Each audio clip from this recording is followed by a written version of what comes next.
I can't help it. I can't help but smile every time I see that fucking intro.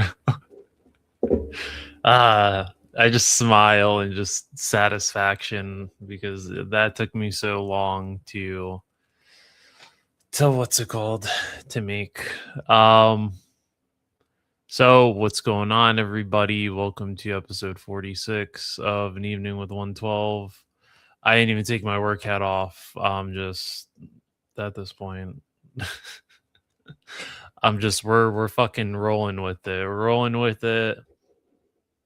I don't want to be late. I don't want to take the extra minutes to go run and get another hat. So this is what we're doing. Um, so I already see we got Menjoza in here. What's going on, Menjoza? Um, so yeah, I was a little worried about this week because I wasn't sure if we were gonna have anything to talk about because it's been awfully dry with new figures and stuff like that.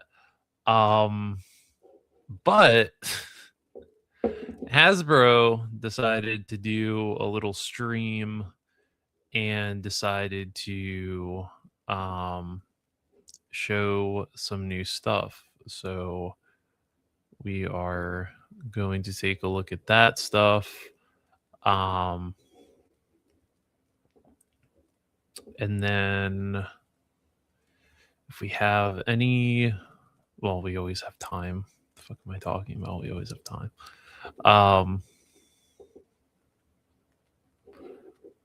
I want to do a little bit of online shopping because what the hell is that? Oh boy, I don't even know if I want to even get into that.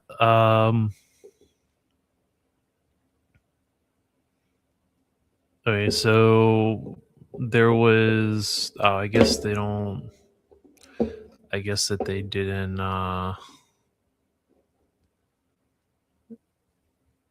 I guess they didn't put individual pictures. Instead they just threaded a bunch of stuff. So we'll use Toy Shiz instead to look at what they have going on here. So I guess we'll look at the interesting stuff first, and then we'll get into the shits of this the shits of what was shown. Um, okay. Where do I even want to start? Where do I even want to start? I guess we'll start with this because I actually thought this was really cool. The Punisher Buster. Um, I'm not sure what comic this is from, but to me, it looked really fucking cool. It's just the Punisher's version of the Hulkbuster armor. But what really intrigued me was this new head sculpt for the Punisher, where his head's all wrapped up and his eyes wrapped up, and he's got like a bandage over his nose. Um, so this is pretty cool. I kind of wish they went and put, I don't know, that the Iron Man Punisher Iron Man helmet on this, and I think it would have looked cooler, but this still looks pretty fucking cool though. This is probably going to be like $90 or something like that, probably, but this looks really good. Yeah, Menjoza, I agree. But I'm really in it for this Punisher head sculpt. I really like this Punisher head sculpt. The mech is just kind of like a bonus, but I'm in it for that Punisher head sculpt. Um, Finally, after all these years, we finally get a new Kitty Pride. This is awesome. Um, because what was it? The last that last Kitty Pride came out in the Juggernaut wave. I think. And that was a couple of years ago. It was about time she finally got an update with the newer articulation. Um, and the neck on that figure was really strange too. So they definitely needed to do an update to her, but she looks awesome. I can't remember what the dragon's name is. It's either Lockheed or Lockhart, I think. But he looks awesome. I'm pretty sure this Colossus is a reuse. It's either the one from the Juggernaut 2-pack or this is a reuse from something else, but it makes sense that they gave you the both of them in a 2-pack, since if you read the comics, they have a love interest. But this Colossus looks really good. You know, he doesn't have double jointed elbows, but he looks pretty good. That kind of like metallic or kind of chrome finish looks pretty good. So I'm not mad about I'll be mad about the Lockheed. Yeah, I thought it was Lockheed. It was either Lockheed or Lockhart. But yeah, this 2-pack's not bad. I'm sure everyone who needed a Colossus probably already has this. So it's another hostage 2-pack for people, but yeah, this looks good. I don't know why there's not a picture of this Kitty Pryde with that other head sculpt, but I kind of wish there was so I could at least see. I'm sure some people are excited for this. The classic Ghost Rider with the bike. This is based off of the Toy Biz. I think the Toy Biz Ghost Rider, which looks cool.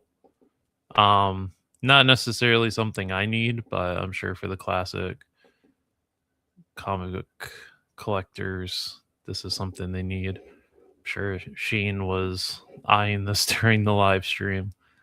And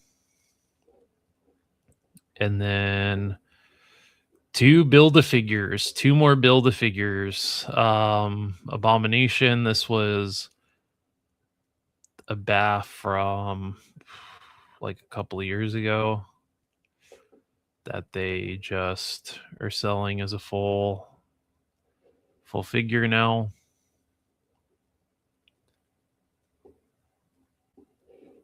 And Grizzly, which I'm not familiar with this character. Kind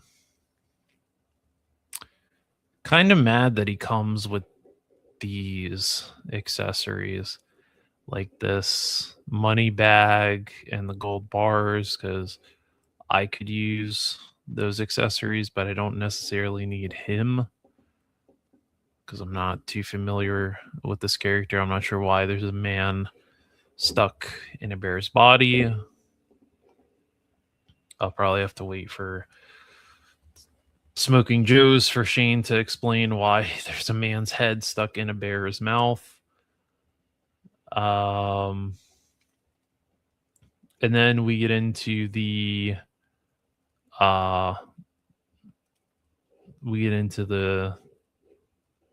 Deadpool and Wolverine movie stuff.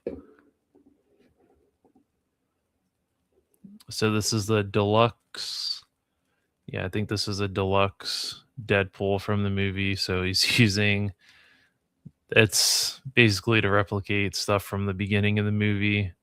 I love that little dog pool. That's so cute. I loved the dog. I think Penny is the actual name of this dog in real life, but I love Dogpool in that movie. So it's kind of cool that he comes with the adamantium stuff. Those guns look like shit though. Those gold Desert Eagles, they look like shit. They look like they're made of like they were carved out of soap. So I kind of wish they put a little bit more effort into those. But the skull is cool. The other accessories are cool. Those bone claws or the adamantium claws, and he's got them like tied around his arms is cool. So maybe if I saw it or it went on sale, maybe I would buy that. Um, and then we have the second wave of the Deadpool and Wolverine movie stuff, which is consisting of the Bare Arms Wolverine,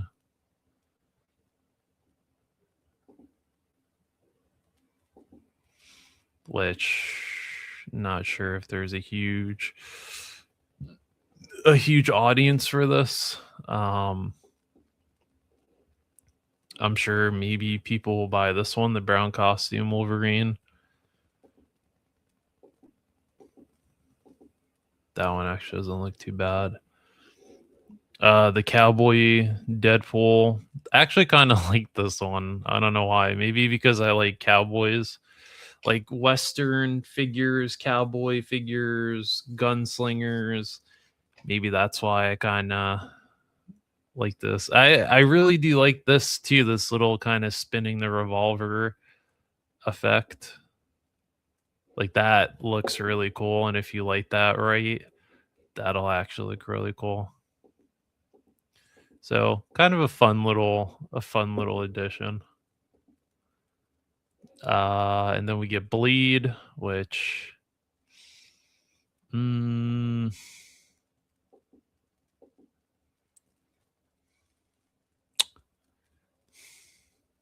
not sure why they didn't put the fucking glasses on or take a picture of him with the glasses, but I don't know. Like his face looks off. He's got like those Ozempic. He's got like those Ozempic face or something. I don't know. Like his cheekbones are like very defined, even though I don't think that's what Wesley Snipes looked like in this movie. So I don't know. I also don't know about this pose. I don't know. I would say if you get it, you might have to do a bit of work to it to get it to look right. But I guess it's a good base. I guess I'm still gonna go with the Sawtooth Toys, the third party blade that they're doing. This X23, I actually like this figure. This looks pretty cool. I like that she has the glasses and Juggernaut's helmet, the backpack. This is pretty sick because I don't think we got one for the Logan movie. I don't think they ever did an X23 from that. Um, I wouldn't be surprised if they actually re-released that Logan, that Professor X, and do like the X23 from that movie, but this is cool. I think it's cool.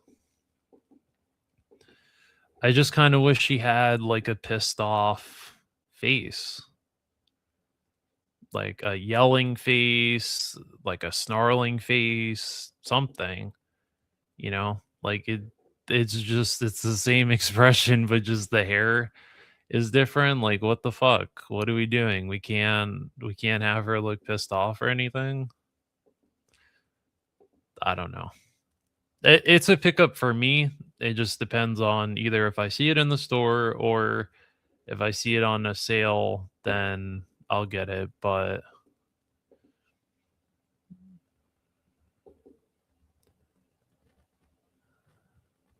I'm wondering if you could actually. Oh, you probably can't. I was gonna say, I wonder if you could either take those out or if you could push those claws in her toes or on her feet, her foot claws. If you could push those in or not, or if they're just kind of stuck like that. I also think it's weird that they gave her. So these fisted hands, these are wrapped up hands, right? But then these are just bare hands.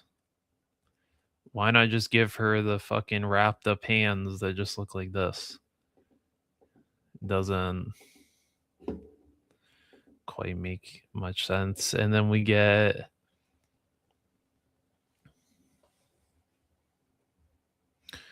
Cassandra Nova.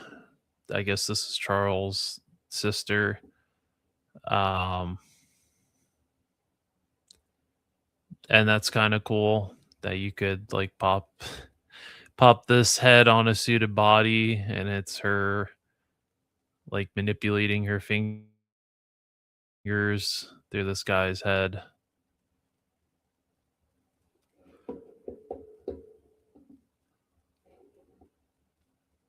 And then we get into the fucking drizzling shits of this, which is this fucking Valentine's Day Iron Man. And this is definitely going to end up at fucking Ollie's. This is for sure going to be an Ollie's exclusive because, yeah, it's just fucking bad. And Menjoza said, I came to modern collecting recently, considering, so I like all the reissues. Grizzly from X-Force, maybe. The Grizzly I remember looked like a super buff animal from the Muppets. Almost the same color. Never saw a bear man there before. Yeah, I don't know. Looking for a good duster for Donner Party after I get the cavalry hat you sent the link for. Yeah, I'm gonna get that. I'm gonna get that sheriff's hat for him. I still haven't opened them. I'm gonna open them on stream. So,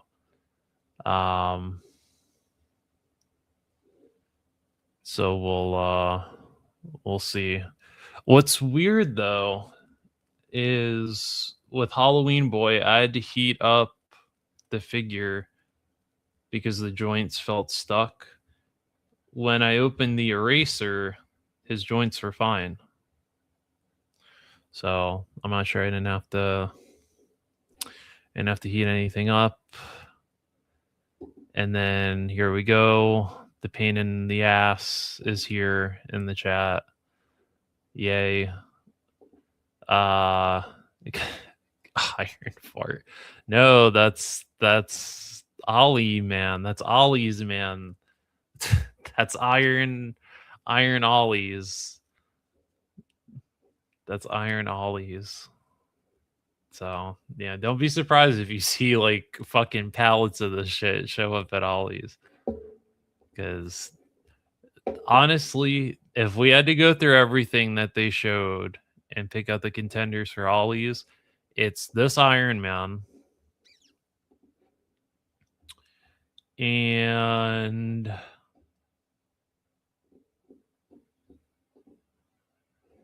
the bald lady. I'd say her and this fucking Valentine's Day Iron Man are definitely Ollie's contenders. You'll never see Blade, even though, like I said, he's got like the Ozempic face going on, which I don't necessarily appreciate because Wesley Snipes doesn't look like that. Like he's older, but he's not approaching death. For fuck's sake, look at that. Like his fucking cheeks are all sunken in and shit. He looks like he's fucking 90. And that might be it. Like that might be the only two. I doubt you'll ever see those Wolverines all. Maybe this one, but definitely not that brown suit. That one will be probably gone first. Blade might be second. X-23 third. This Cowboy Pool might be fourth, and then it's a toss-up between the Bare Arms Wolverine and the fucking bald lady on who peg worms. But yeah, that was it. Oh, and then there was a reveal. An eagle and what I thought was a fucking grenade, but it's some sort of gun. I don't know. I don't know what the hell that is. It looks like a massage gun, to be quite honest with you. So I don't know what the fuck that is. Um,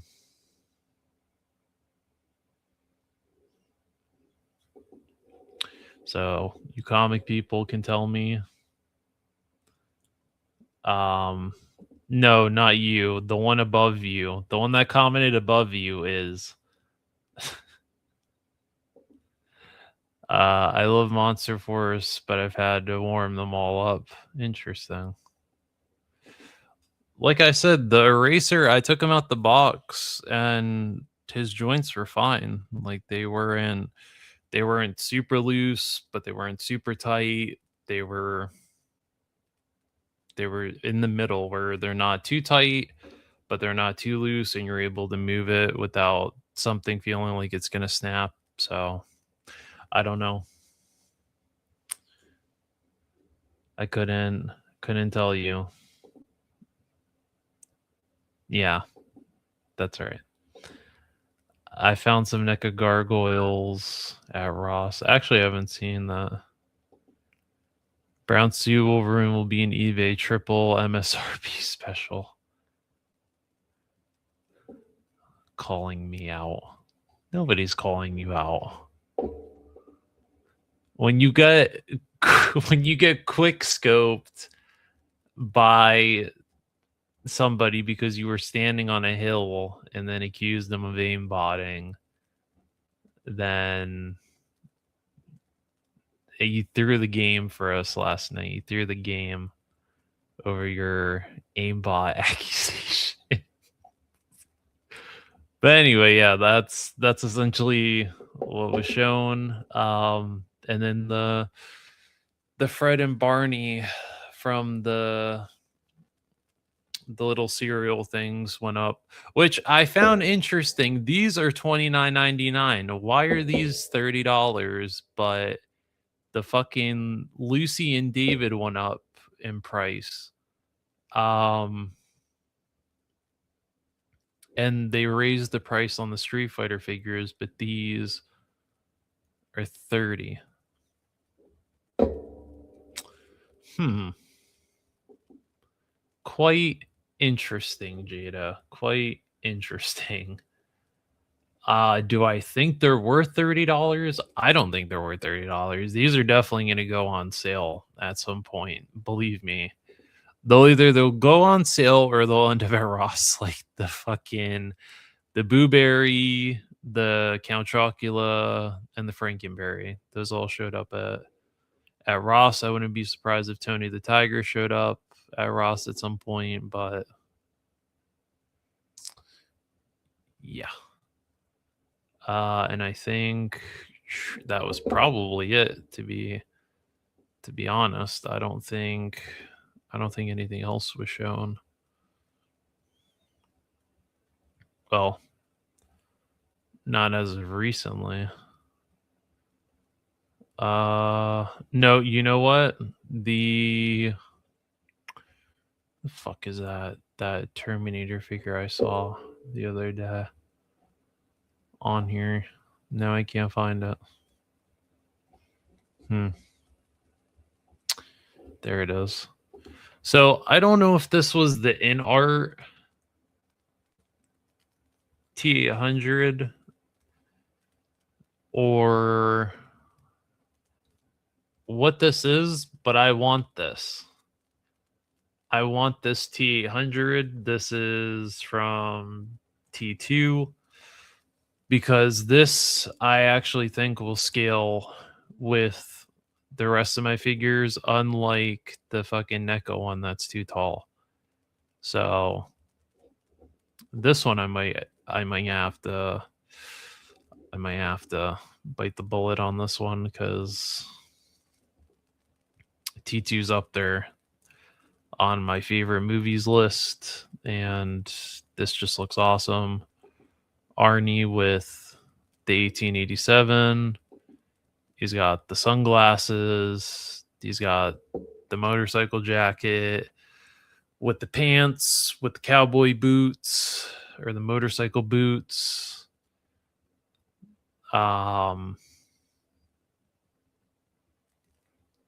And yeah, I can't tell if this is the InArt one or not, because InArt also showed that they were making a T2 Arnie. So I don't know, but I am going to try to do a little bit of research and see what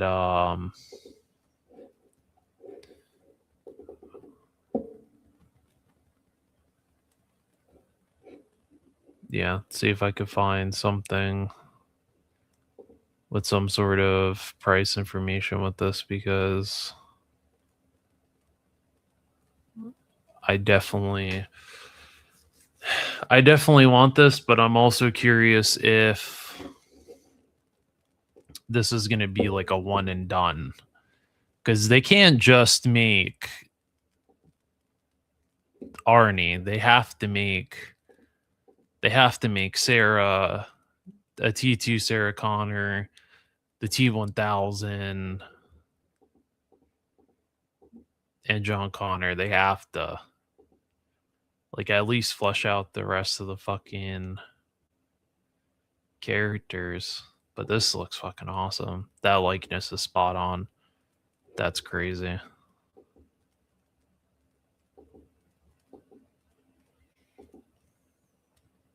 Yeah, this looks fucking awesome.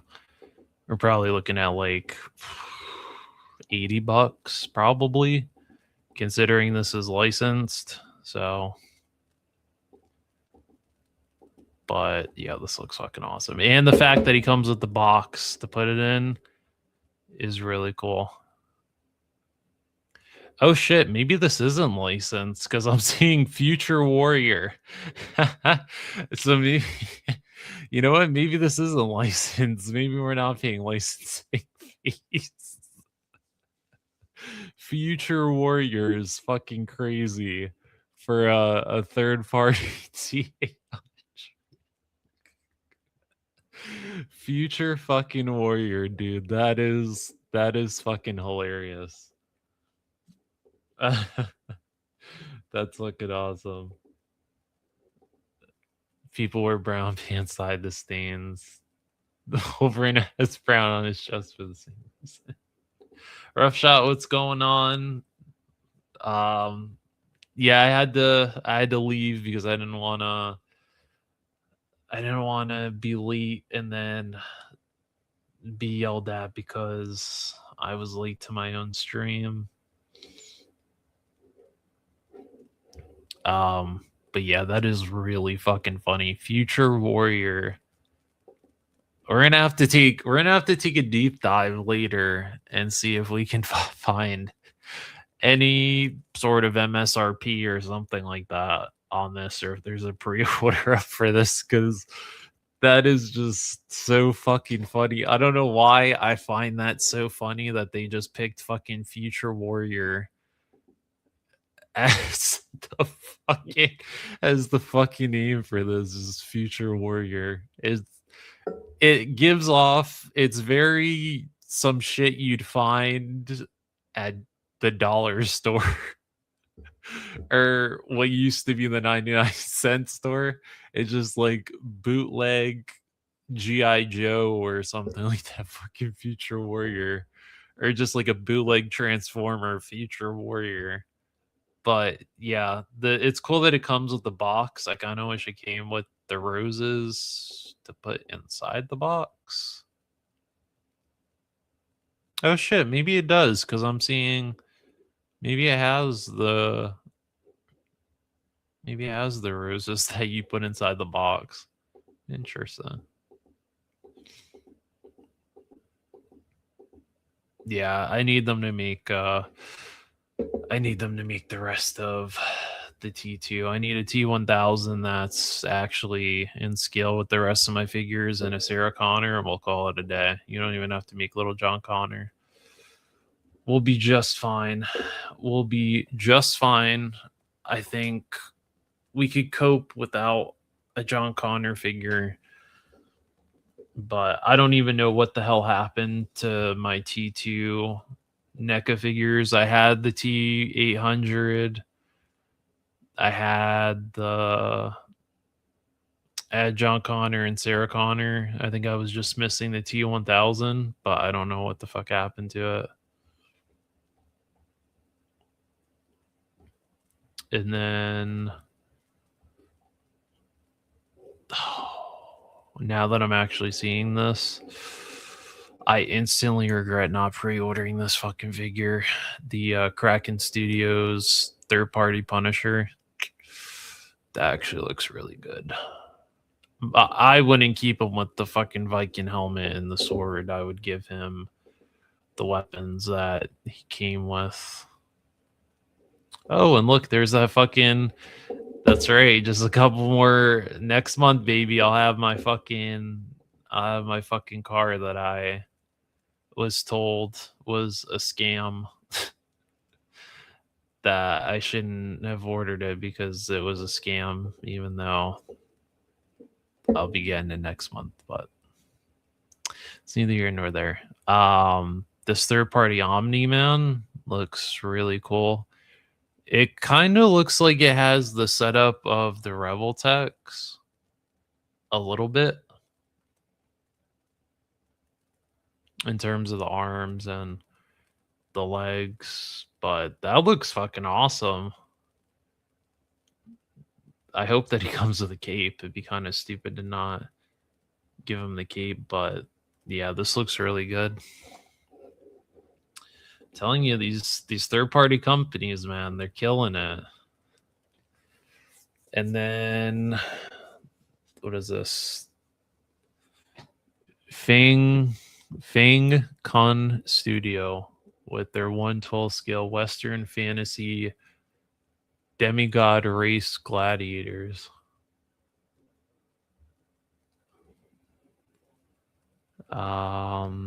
Why does this look like the combatants fight for glory people? I don't know. If Gonzo's in here, he could tell me because he bought that Viking lady. But it looks like the combatants, those combatants fight for glory figures that got re-released. So maybe she's a part of that line. I'm not too sure. Yo, what's going on, Frankie? Maybe somebody knows. I don't know. I haven't bought any of these combatants figures, so I don't know. They don't really fit in anywhere in my collection, but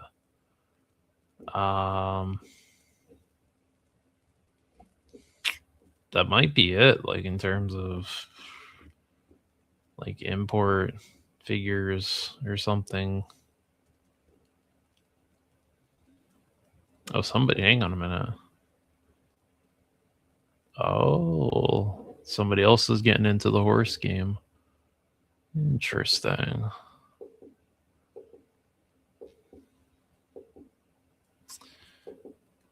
Oh, they're doing different colored horses. Might have to keep my eyes interested in this because the only horse that I have is that McFarlane one from The Witcher, and the articulation on that is not the best. And now that I have the Donner Party, I kind of want to get a horse for him so then I could put him on my shelf. But I gotta see what the entry fee is for this. But these look pretty good for articulation wise. These look pretty good.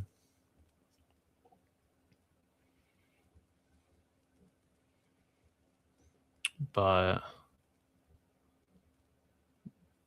yeah, these it looks like this this company, the company that makes these. So did they just change their name, or is this a completely different company that's making these? Because that looks like this and this looks like that. So I don't know.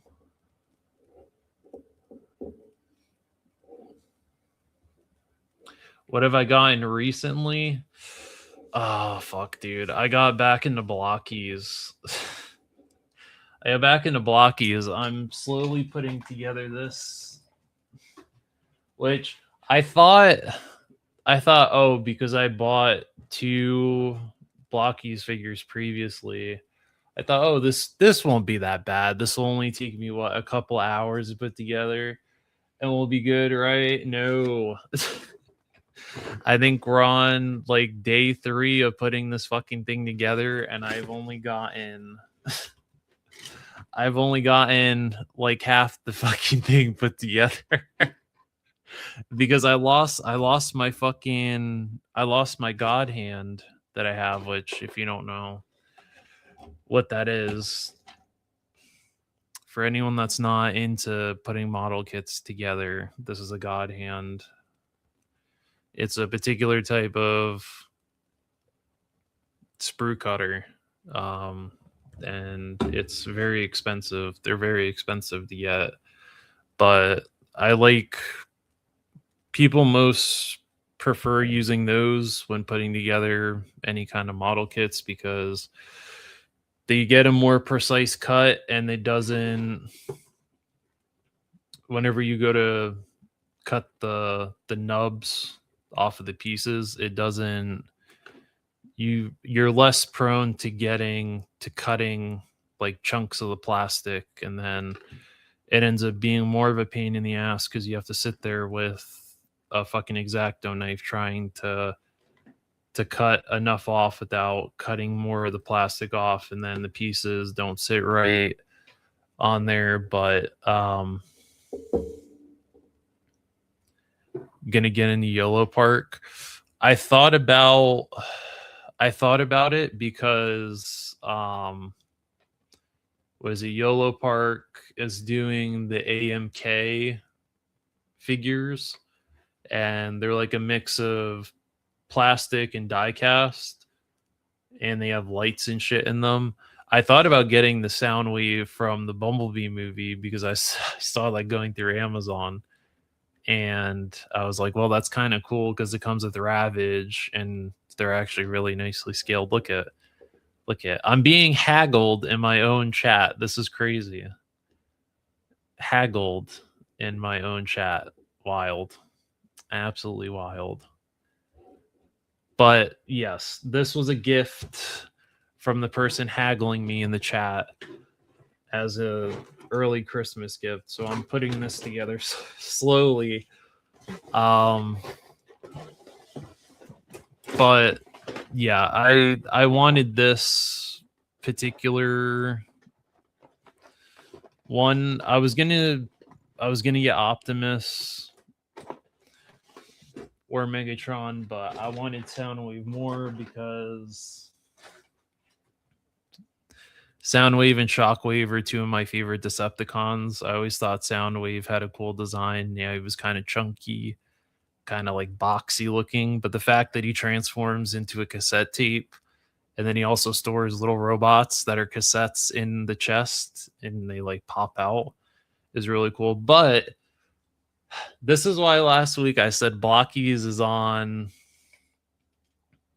point, because this thing has a magnet inside of it, and it's a little Decepticon logo, right?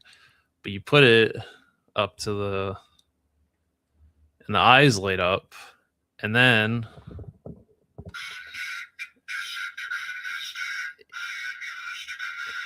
and it fucking talks too. It's so cool. It's like it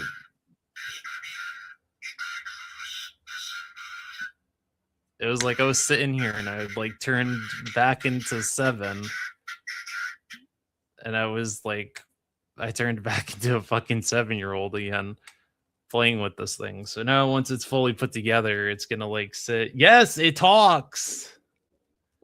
Yes, Frankie, it fucking talks, dude. They're so cool.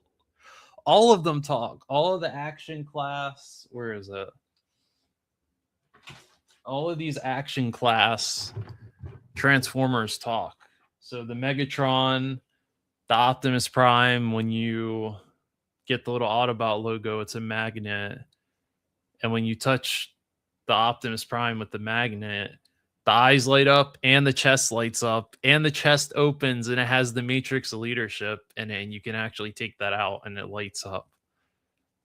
For both the classic Optimus and the one from Transformers 1. I was like, dude, this is so fucking cool. I don't even have to transform the shit. I put it together and it's good to go. Like it's so fucking cool. And yeah, it's cool. And the fact that it comes with, I don't know how good this is going to show it, but it comes with all the little cassette tapes. So it comes with Rumble, it comes with Wingbat, Ravage, and Laserbeak. It's so fucking cool. Who got that for me? The fucking lady Menjoza. Look at my son completed a set of mystery blockies recently. He loved it and displays them with pride. That's my boy. I'm telling you, dude, Blockies is on it, dude. Blockies is on it when it comes to like all these licenses that they're getting. The shit is, it's insane. It really is. Like they're doing fucking what's his name from the comics, Tarn, I guess. I think this is from the Skybound comics, but like, look at that, dude. Like, what the fuck? You can't even tell that's a model kit. And his eyes light up too.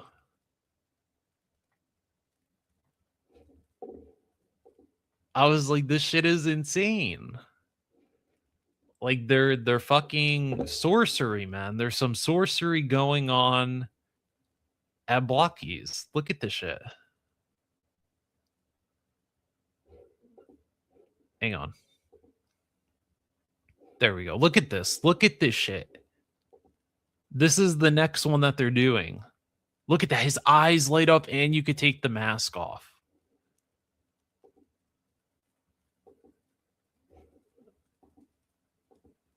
Like, that is so fucking cool. And you don't have to paint any of this shit. You don't have to glue anything.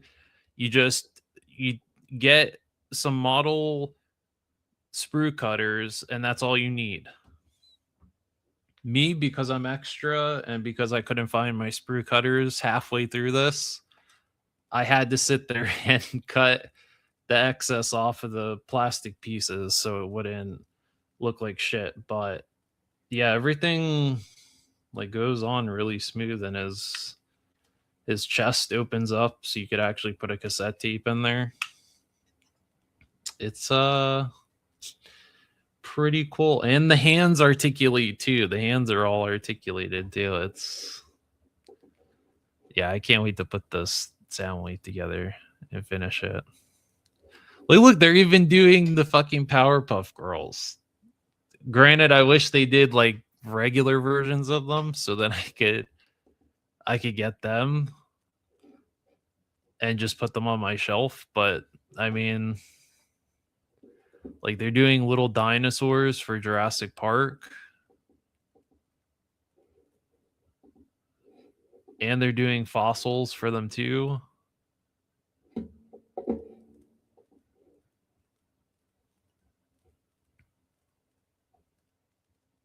And they're doing like little Hot Wheels scaled.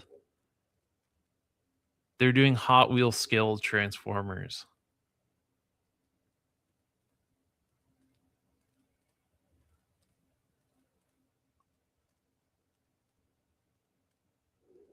So, Mendoza, I hope your son isn't watching so that you don't get haggled into buying fucking 164 scale little Transformers. But these are too cool. Look, they even have little drivers in them. Like the Rodimus Prime, the Cup, Mirage, Prowl.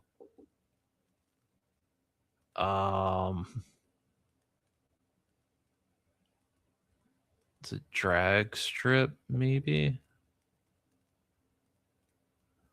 I don't know that one. Smegatron.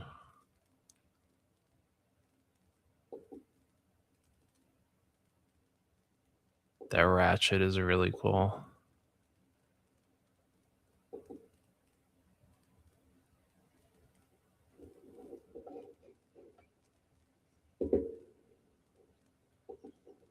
So,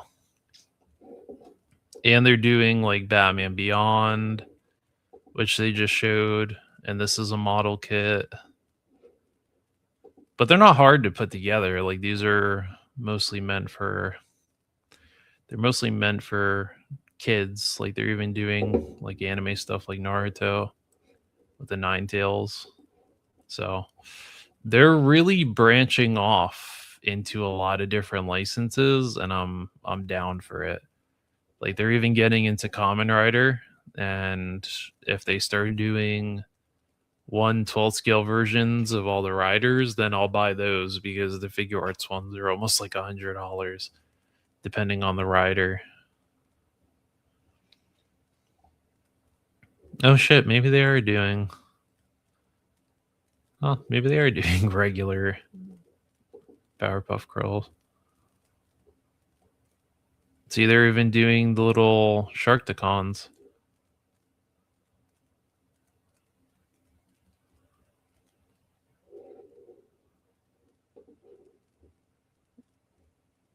So, yeah, they're branching out here, dude. I guess this is one of the blind box ones, but the fact that they're doing like Metroplex is pretty cool. They did Devastator, like Pokemon, like they're doing the fucking trailer, I guess, for Optimus Prime. This is the Transformers 1 Optimus. I think this is this is the action edition, so this is the same size as the Soundwave. But look how good that looks. You can't even tell that's a model kit.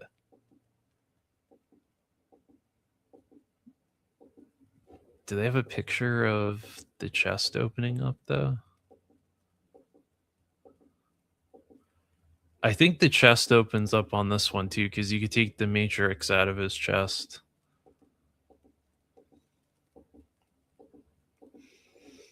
But yeah, watch Frankie's about to dive down a.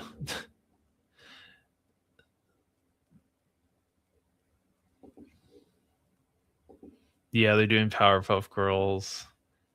Could go. I think they could. Like a hawk right now.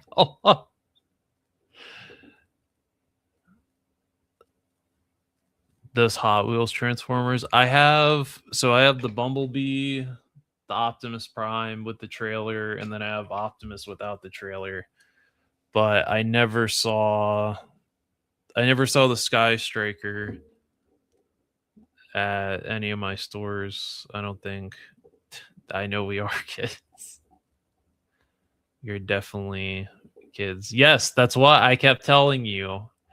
I kept telling this one. I was like, yeah, I want the Soundwave. I want the Soundwave because like it's it's what I always wanted as a kid. I never had Soundwave as a kid. I had Bumblebee, which is probably why he's my favorite Autobot because I had him as a kid.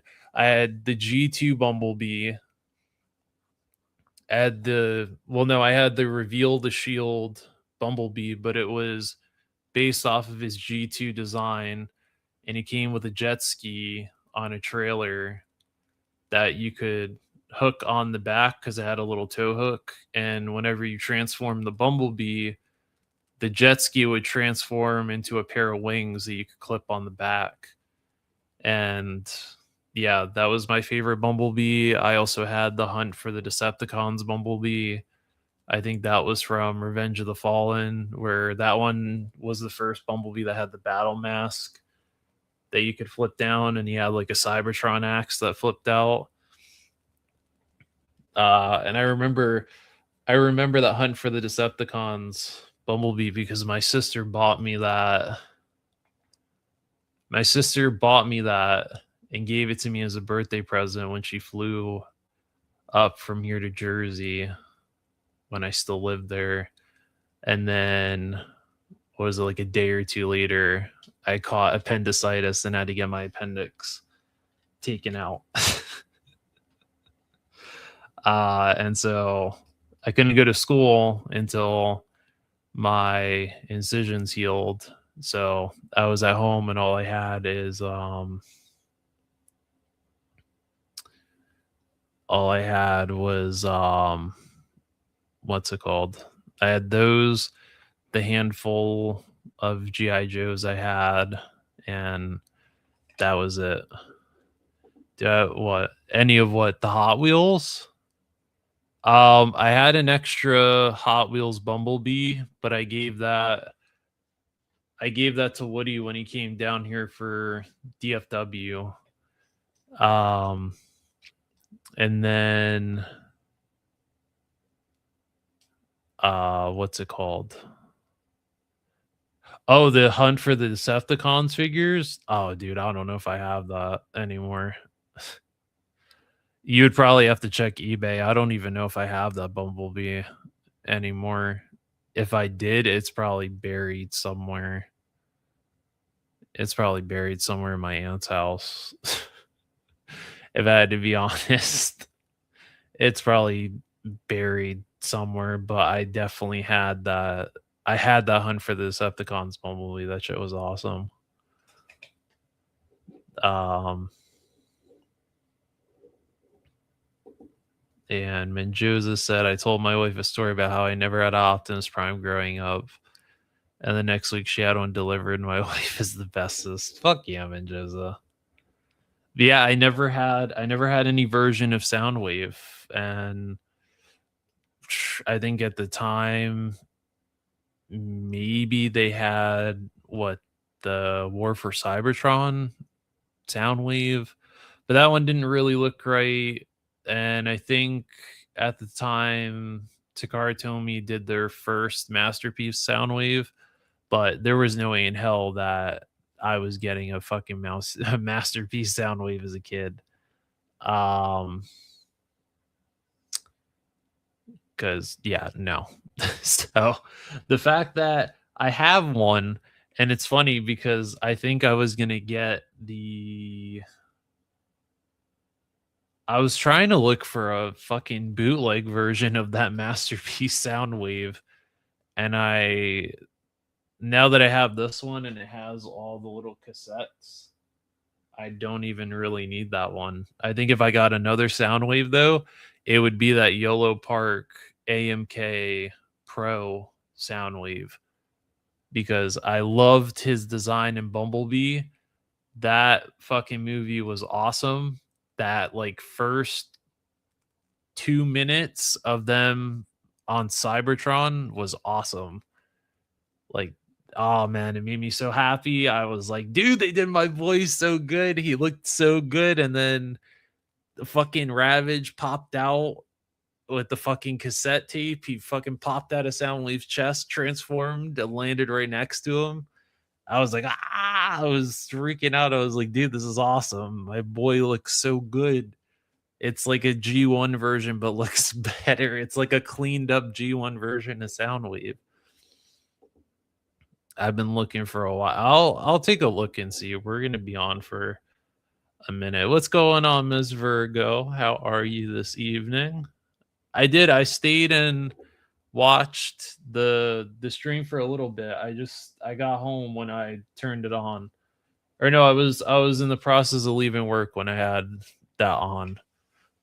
Um so I caught a little bit of it. So I was preparing myself I was preparing myself to what's it called? To dive into these Hasbro figures that they showed. Which wasn't a lot. I think really the only highlight was that Punisher mech suit. I think that was it. It was just that was it. This was it. This was the highlight for me, was this giant fucking Punisher mech suit. This shit was awesome. But really the highlight was this Frank Castle head sculpt was the highlight. So if I do get it, it'll have to be on discount. Not heavy discount, but like knock a couple bucks off, you know. But yeah, I definitely want this Frank Castle head sculpt. I don't know if I'd keep it on this figure though. I would probably use that for something else, because Menjoza knows I've been brainstorming. I've been feeding him my ideas for shit for my possible play motion that may go into production, possibly, maybe. But yeah, like this cowboy Deadpool I thought was cool.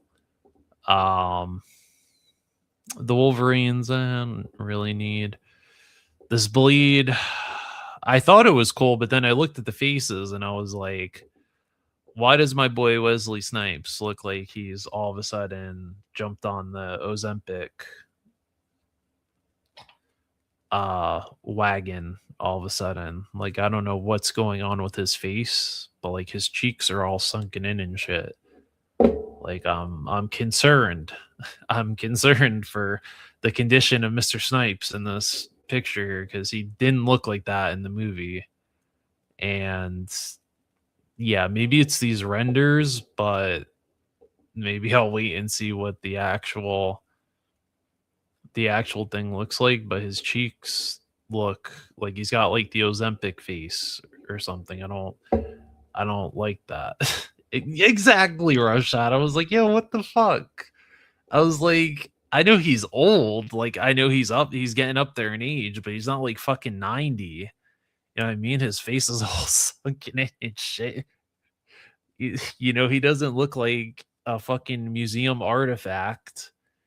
You know, they just they did him dirty. So I'm gonna have to get the Sawtooth Toys blade and just pass on this, because yeah, they're just very disappointing. Um, the X-23 I'll pick up, but I'm also kind of like, well, why did you not give her a yelling face, a snarling face, something? Like, this is the daughter of Wolverine. She's kind of going to have some anger issues, so why not express that in her face? She just kind of has like two head sculpts that are just a resting bitch face, and that's it. And they look exactly the same. Exactly the same head sculpt. Maybe the eyebrows are like in a different angle, and the hair is just flowing on this one, and this one here is just straight. So, and then on top of that, instead of giving us, like the wrapped up hands, they just gave us just these regular hands. And I don't even know if you could take the fucking bone claws, the fucking claws in her feet. I don't know if you could take those out or not, or if they're just permanently stuck like that. So, and then,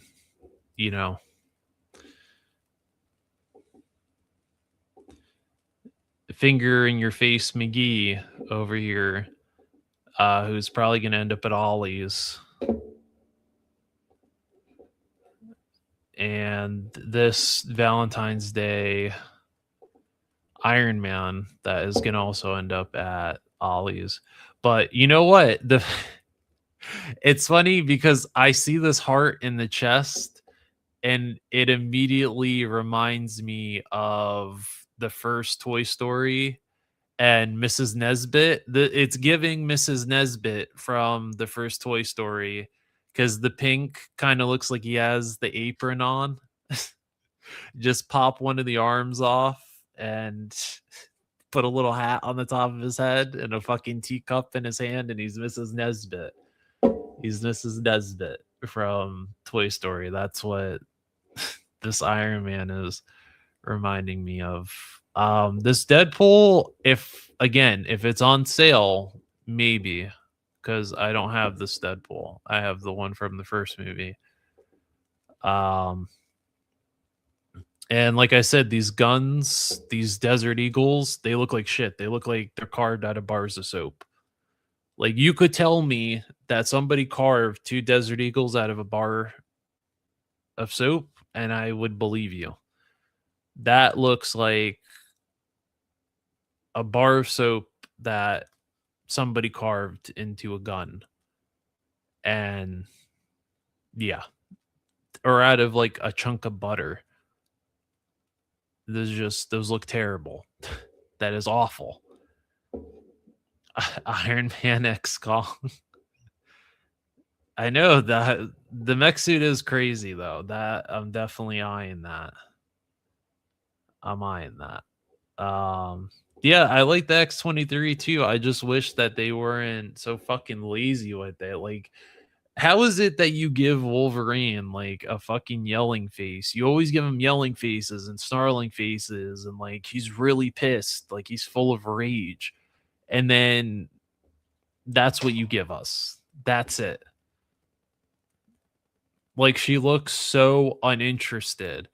It's like you were reading, like you opened up a fucking encyclopedia and started reading through it, and this is her reaction to it.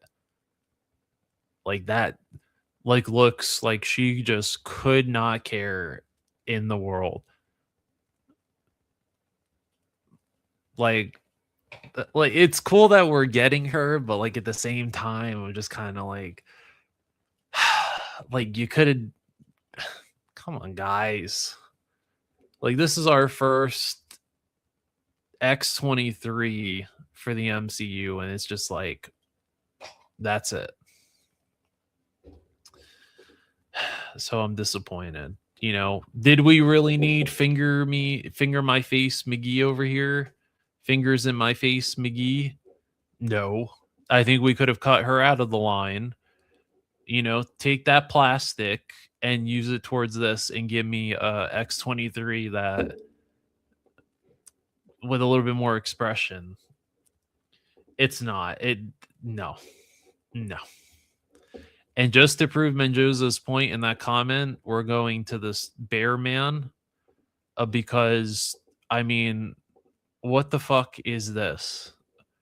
Why does the gold look like shit? Like, what are we doing, guys? What are we doing? Like, you hyped up this money bag and the gold, the stack of gold, and this just looks like a pile of Captain Crunch cereal. This right here has the texture. This right here in this picture right here, that is Captain Crunch cereal. That is Captain Crunch before you pour the milk in the bowl. That's not gold. Like, and they're going to charge you like probably fucking almost $60 for this guy. Guarantee you, once these go up, January 15th, watch. $60. Calling it right now. $60. This fucking thing is probably going to be 80. He's probably going to be 60. And what? This is probably going to be 65 to 70. This is going to be about 50, maybe 55 because it's a deluxe. If the fucking pictures would load.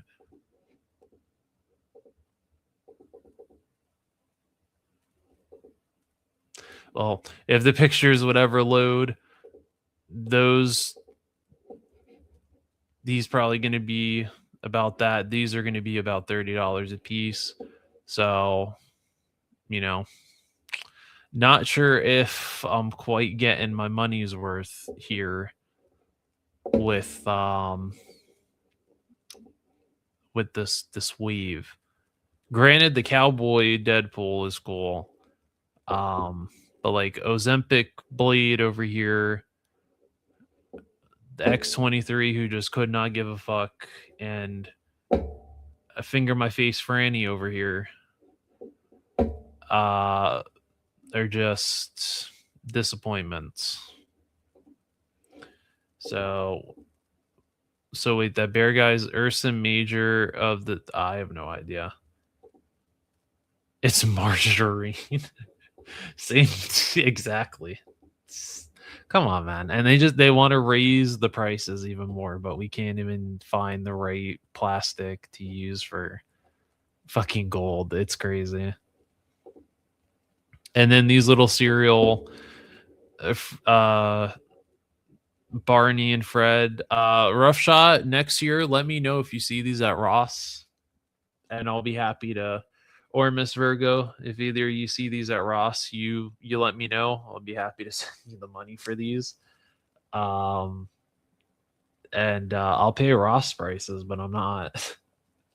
I'm not paying $30 a piece for these, even though the cereal thing is cool and the Fred Flintstone comes with a pissed off face that he could like point at Barney and yell that he's been sleeping with his wife.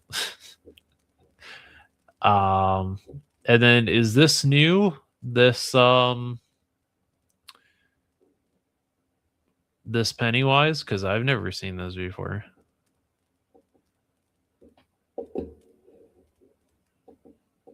Maybe these are new.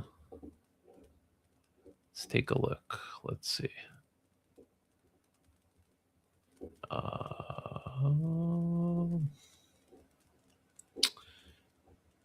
Maybe they are, because I'm not seeing them on here. Are they finally putting these fucking things out? Dude, I feel like I saw these fucking Krampus figures like 2 years ago at Comic-Con. They're finally putting these out. The Krampus and the damn caterpillar. Finally, dude. It's about, oh my god, no way, dude.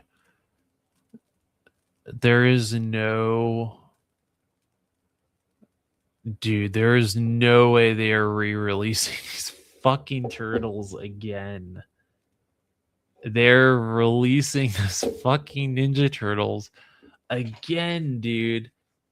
They'll be there. I'll see them. New heads, but old body. Oh, I think that's from the new It show. That Rough Shot is mad at me because I haven't seen it yet, but I think the season finale came out, so now I could actually go and watch the whole thing in one go instead of having to wait. Because that's how I was with Arcane, and I was really pissed about that I had to wait. They had to wait. Hang on, let me refresh the page here. Yeah, I was really pissed about that when the second season of Arcane came out. And if anyone has seen Arcane, you'll understand the frustration that they released like probably like 2 or 3 episodes, and then they did another 2 or 3 episodes, and then they did another 2 or 3 episodes to finish it. And it's just like, just put the fucking show out at once. Stop splitting it into parts. Nobody wants you to split the shit into parts. Just put it out all at once, and there we go. You know, you're doing 2 seasons, put a season out, then work on the second season, put it all out. Like, I don't know why we have to be so fucking stingy with the episodes. Like, for example, if you've seen the Fallout show on Amazon, that first episode is supposed to come out in 2 days. And then you have to wait until January for the second fucking episode. What is that? Why am I waiting like 3 weeks for the second episode? Why? Just give me 2 episodes. Stop being stingy.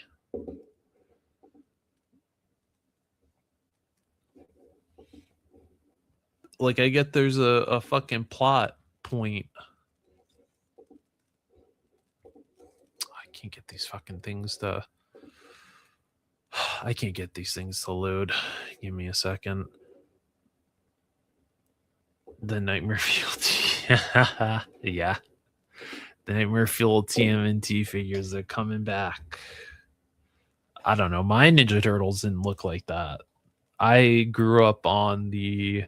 Well, no, I had the 87 cartoon on DVD, but I definitely watched the 03 Ninja Turtles.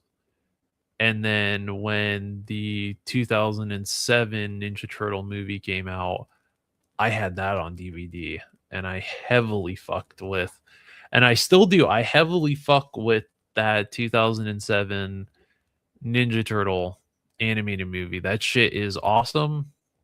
It's a really good Ninja Turtle movie. And for anybody that disagrees with me, then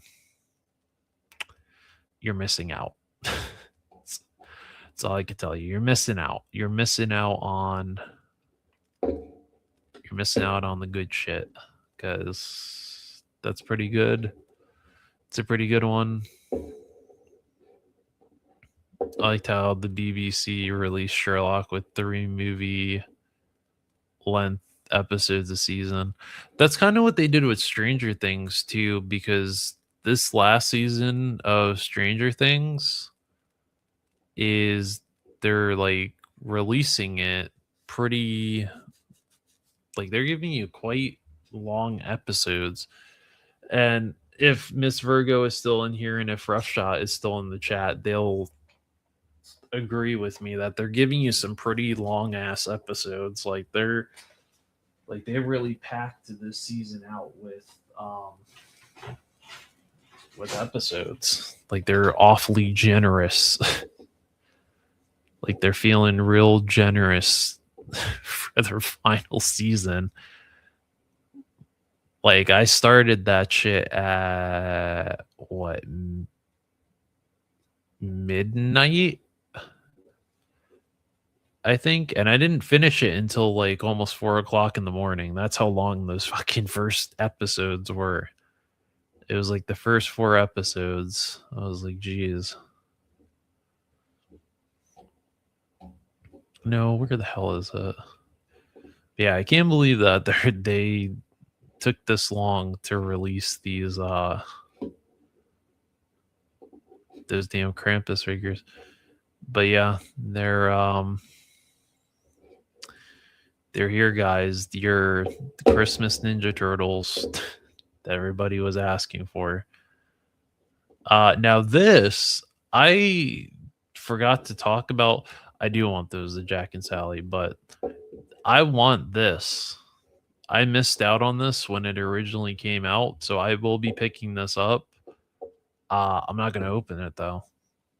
This is one of those things that it's better if it stays sealed in the box, but this is awesome. One of my favorite movies, and I do watch this around the holiday season. It is not a Christmas movie, but it takes place in the snow. It's a fun mystery suspense movie, and I also love that John Carpenter left the ending up to your imagination.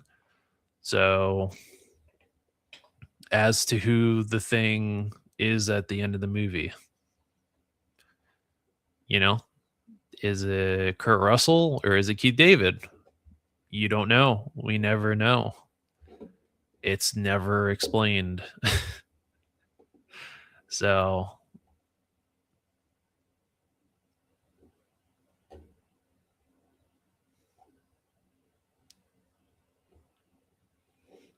and I don't really collect these Ben Cooper costume figures that much. I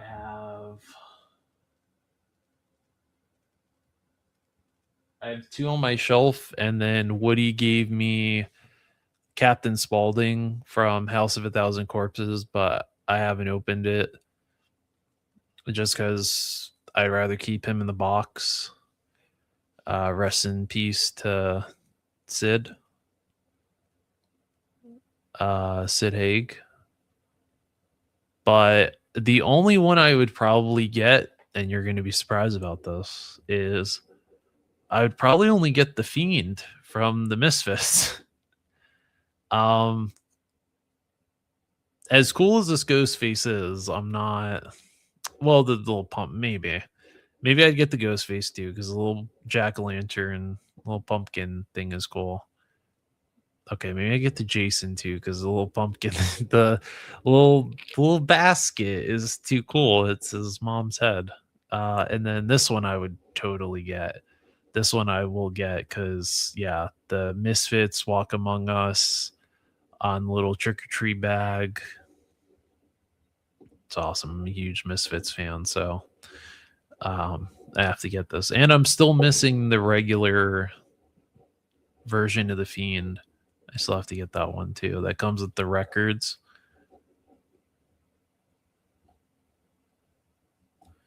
And then I believe who was it? Menjoza, did you say that you got this Elvira? I think it was Menjoza that said he got that. Can we get some Boondocks action figures?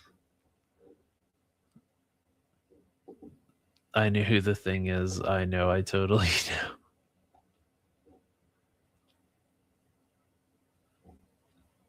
Let's see what's going on, Frank. It was a pleasure being on stream with you last week, sir. That was a fun stream.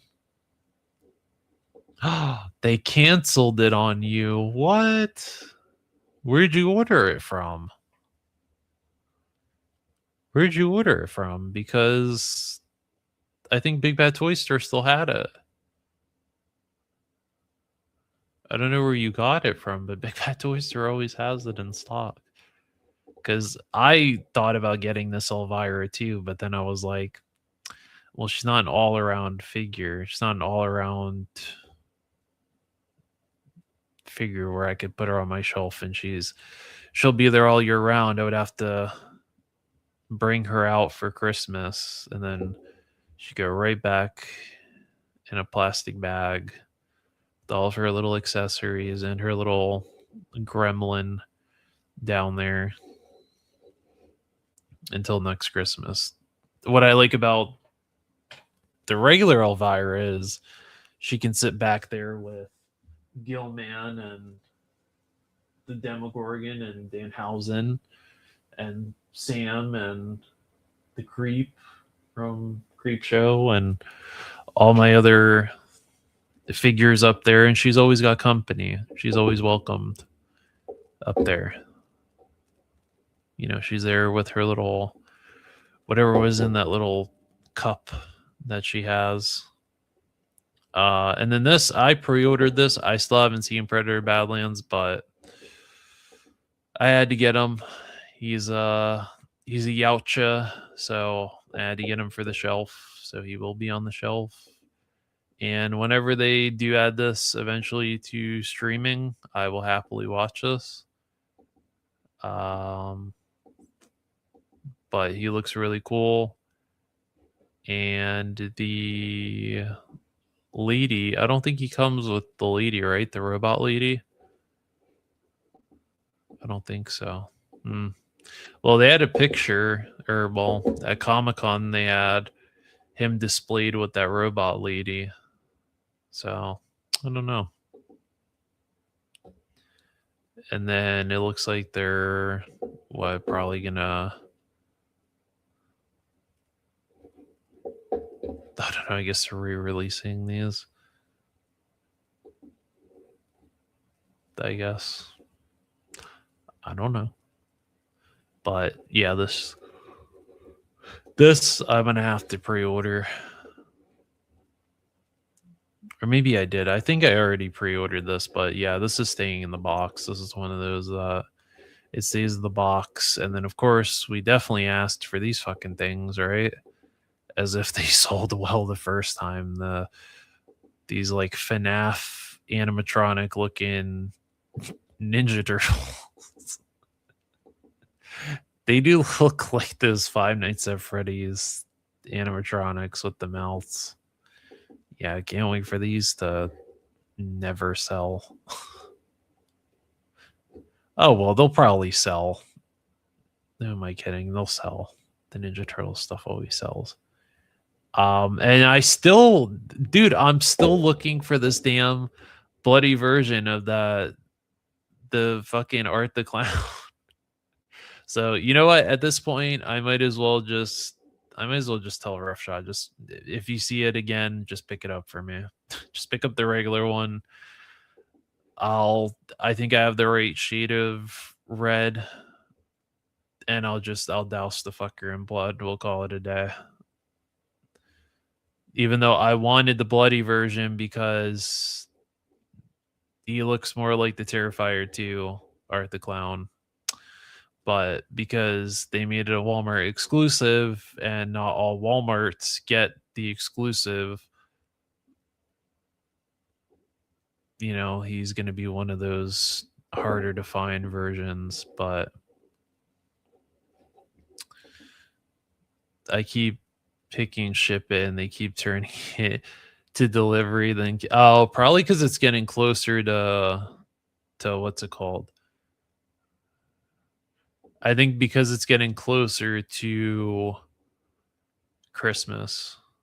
I think because Christmas is getting close, they probably aren't taking any orders right now. Oh, see? There you go, Menjoza. Kaiju Kitty said she's on there for 39. They canceled 3 different orders. Yeah, that's why I think because they sent an email to me, I want to say towards the beginning of the month, where they specifically explained that if you have any orders or pile of loot that you need to ship out, you need to get it shipped out between this duration of days. If not, then your shit is not going to arrive on time. So the reason why I got my pile of loot and I got my Operation Monster Force figures is because I shipped it before the deadline. So I got it pretty quick and I got it within a couple days. So maybe that's why. Maybe they're genuinely just canceling people's orders because it's almost Christmas and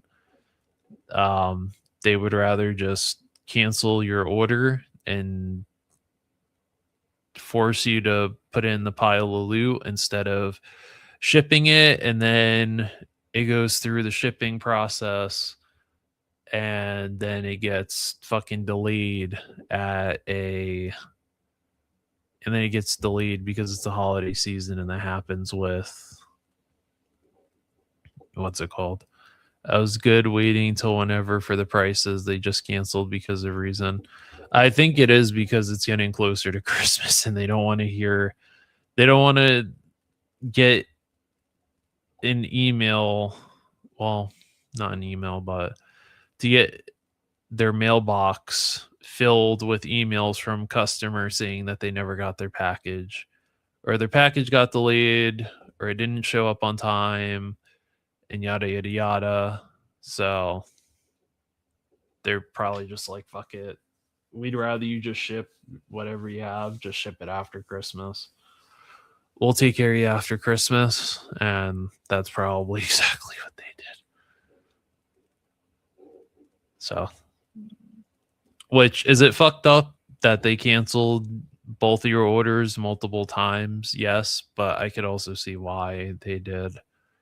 Because I genuinely don't think they want to deal with that shit. I don't think they want to deal with that.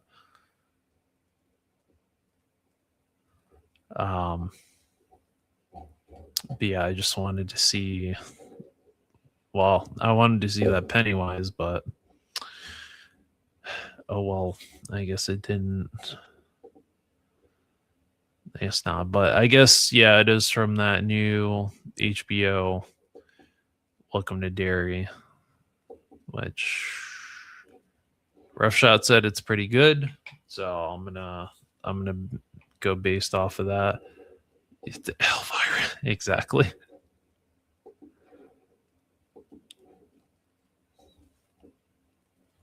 And I guess they are doing the Studio 86 Soundwave, but I'm not getting it because I have the Blockies one. And it looks like all of the Ninja Turtles are back up. So Leo, Donnie, Raph, and Mikey, I think, are back up. Which I do want these turtles because I also did really enjoy the 2012 Turtles. I guess they made another Terminator game, or maybe that's an older game that they re-released. I don't know.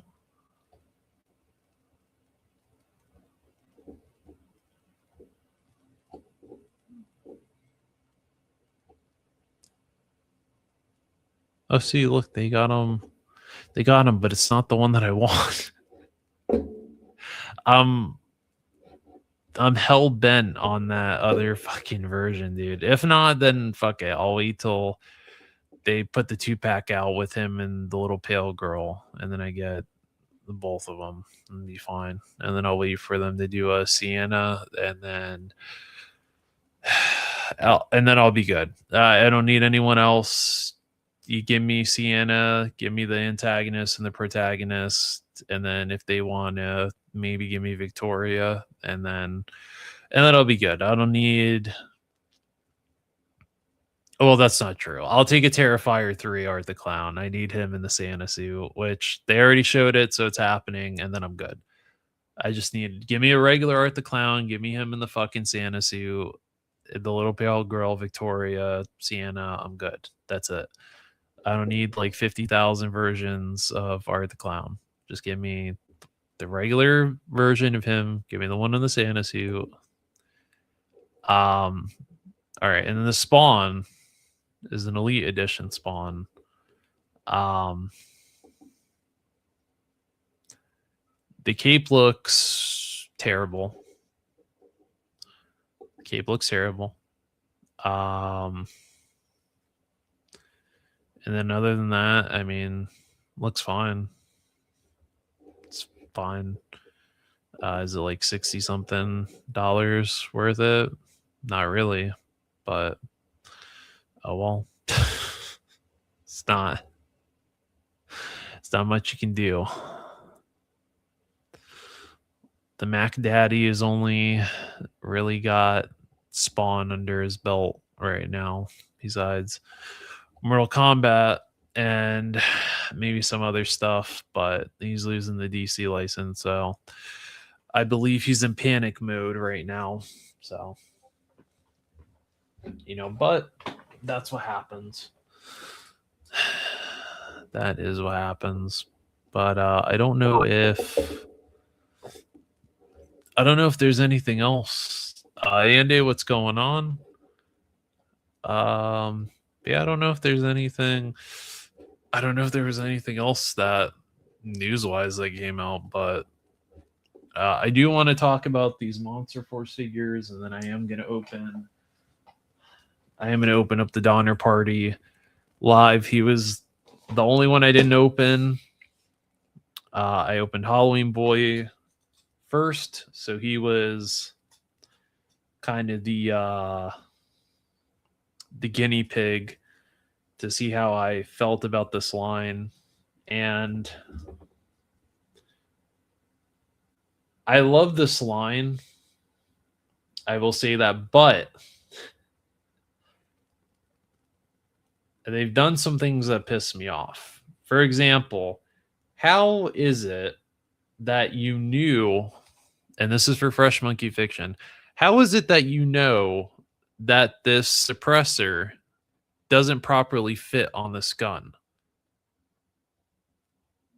Or maybe it was Gridiron Studios. Gridiron, how do you not know that this suppressor that's supposed to just pop right onto the barrel doesn't pop all the way on? How is it that I pay $40 and I have to sit here and sand down and shave this barrel for it to be thin enough for the suppressor to just go on? The suppressor does come off, but you can see that I had to shave down. I had to shave the barrel in order for the suppressor to go on. So, like, what the fuck? Why? Why? Um, I tried a couple different methods. I asked a friend who got both Series 1 and Series 2 about what he did for that issue, and he told me he used soap. He heated up the suppressor and then put soap on the barrel. That didn't really work. So I had to shave that down. It kind of sucks. Um, I've been looking for reasonable priced. There is no such thing, but the Fang is cheap enough. Yeah, that's tough. I would have said, and I had him pre-ordered, and then I canceled it, and I'm glad I canceled it because it was that Kilowog, and then people started having QC issues with him, and I'm glad I canceled it because I would have been pissed if I spent $80 on that fucking werewolf just for him to have QC issues. I would have been pissed. I genuinely would have been pissed. But yeah, Halloween Boy is fucking awesome. I'm really a big fan of this. So I will be putting him with Cobra. I already have an idea for him. I have all this stuff in the bag because I bought sandwich bags before I left work. I bought a big ass pack of sandwich bags, and I didn't need sandwich bags to put all my shit in. So then when I eventually do reviews and finish them in a reasonable amount of time, then I can store all this stuff and then I don't lose it. But this sword is awesome. I love the sword that he comes with. Very cool, very badass. And it has a fire effect to it too. So that's really cool. He comes with some handguns. Those are cool. A couple extra hands. Blast effects. And oh wait, did he come with? Yeah, he does. Yes, he does. And dare I say something we used to get from Valaverse that the fucker has been slacking on is the smoke effects. I have the Valaverse smoke effects, but why is it that they're not more consistent as of recently? Why is it that we've just gotten 2 new weapons packs and no smoke effects for any of the weapons? That Day of the Dead Sidewinder came with what, like 4 guns? None of them have smoke effects. So, not everybody jumped on the line immediately. There's people that are just getting into the line, and there's no, some of us do photography around here. If we like that little extra oomph for, to add to the fucking shot, you know what I mean? Like, the blast effect is cool because if you know how to light your shot, you can see that, oh, the gun is being fired. Or if he's dual wielding the pistols, oh, he's dual wielding the pistols, look, they're actually firing. There's none of that. He does come with a knife, which is cool. I got it sitting back there out of the way. But yeah, after heating him up a bit, I had to heat the arms and I had to heat the knees up. And then other than that, he was good. I did give him the Cobra Island Firefly glasses, and I thought that was a cool look for him. I thought that just added a little extra oomph to him. But yeah, weapon's nice. I like it. Magazines slide out. Bullets are painted. So They're nice. They're nice. The Eraser, which is one that I was anticipating, he's cool. He is cool. I really do like him, and he does hold up to the excitement. But his weapons kind of suck.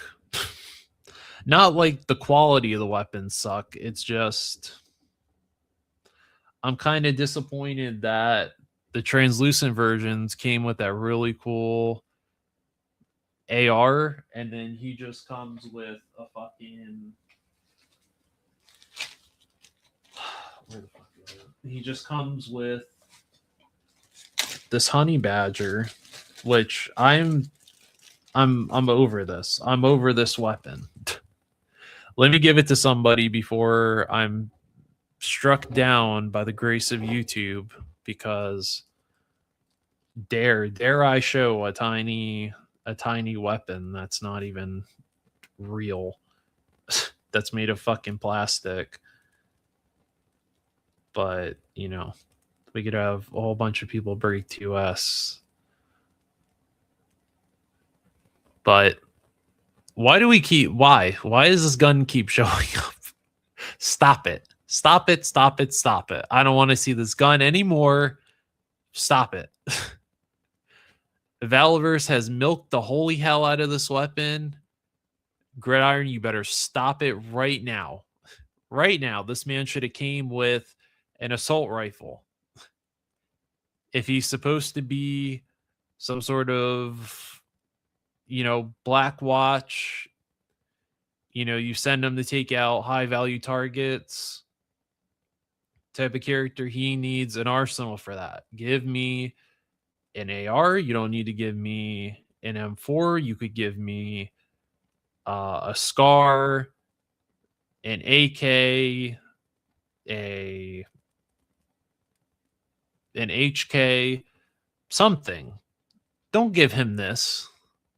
Don't give him this. So, as nice as the weapon is, and as nice as, again, they painted the bullet and you can take the suppressor off, I'm tired of seeing this fucking honey badger, dude. I'm over it. It was cool when we got it the first time, but I'm tired of fucking seeing it. I want to see other shit. For fuck's sake. All right, and then he comes with this, which is cool. I like this for him because it's different. It's kind of futuristic looking. Is this actually based off of something? Maybe.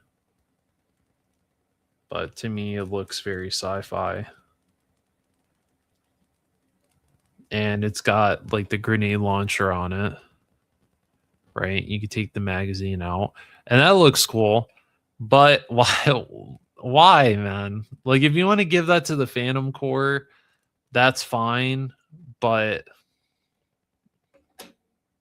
like, why? He's too cool of a character to be walking around with just this fucking that, or they could have given him the UMP-45 that they gave to the Blackwatch agents. You could have given that to him and I wouldn't have complained. Give me the UMP-45 that you gave the Blackwatch agents and give me this and we're good. We're good. I wouldn't have complained, not one bit. That would have been fine because it would have worked for him. Frank said a different figure from them did have a similar issue. Somebody's watching K-pop Demon Hunters for the 75th time. Frank said, I love Operation Monster Force. Label the sandwich back. Phantom Core Season 0 is a great figure, but that exclusive on pre-order looks awesome too, 100%. Maybe more included in the tin. Nice touch with the goggles. Needed a different loadout. I think because it's a sturdy design. I'll take a G.I. Joe laser rifle instead. Exactly. The SCAR that came with the Delta Reds are good, but I was really scared. Somebody said those were underscaled, the SCAR, which, I mean, it's up to personal perception, I guess. I don't have any of the Delta Reds yet. I I told myself I want to at least knock out the main characters that I want. Like I wanted Donner Party and Eraser and Halloween Boy, and then probably next I'll get Declan, the Forgotten King, and then Dracula. Or well, no, I could wait on Dracula. I could wait on Dracula and the Forgotten King because those aren't gonna fly off the shelves. Declan and the General I want, and then last is when I'll get the kind of army builder characters like the Black Watch agent, the Delta Reds, the zombies, the Sleepwalker agents. I do want Dr. Caligari too, the brain in the jar. I want him. Um so but yeah, the Eraser, I'm putting him with Cobra. He just like when I saw him, I was like, I could use him for something. He screams Cobra. And then the little backstory they gave him where he's a descendant of the original Invisible Man and he found the formula to make the exact serum, and that the MI6 captured him because he was committing bank robberies and murder, and they caught him, and then they were using him as like an assassin to take out high value targets and stuff like that. I was like, this is perfect. This is perfect. This works. I love it. So I'm keeping with that. Um, I hope I've been a good this year and we'll have a Halloween boy under my Christmas tree. All of the ones that come with the Cobra Commander masks. Oh, that's the one that you got? All those ones? So yeah, for what I'm working on or what I'm brainstorming, um I'm using him for Cobra, and when it comes to his loadout, Destro will be the one that will be giving him the loadouts that he needs to complete his missions because as we all know, Destro is the man to talk to when it comes to weapons. So he will be setting the Invisible Man up, or the Eraser. Halloween Boy, for me, he's going to be more of a Wet Works character where they send him in by himself. Um, kind of like with the Eraser, but a little bit differently. But I also kind of like to use him as a Wet Works kind of operator because that orange would like attract you to him. But at the same time, to him, he uses that orange to kind of lure people out, and that's when he gets the job done. I thought about putting him with my Alley Vipers, but then I was like, I kind of like the Alley Vipers staying as their own little squadron. So, what gear would you have had? Honestly, what I gave him this Arsenal of Pew Pews M4 build, but we're going to take a look at Gridiron later because I saw a few weapons that I'm going to order in the morning for him that I feel are going to play a little bit more better for him, and whenever I start working on my story, he's going to be using those. But yeah, so there was that.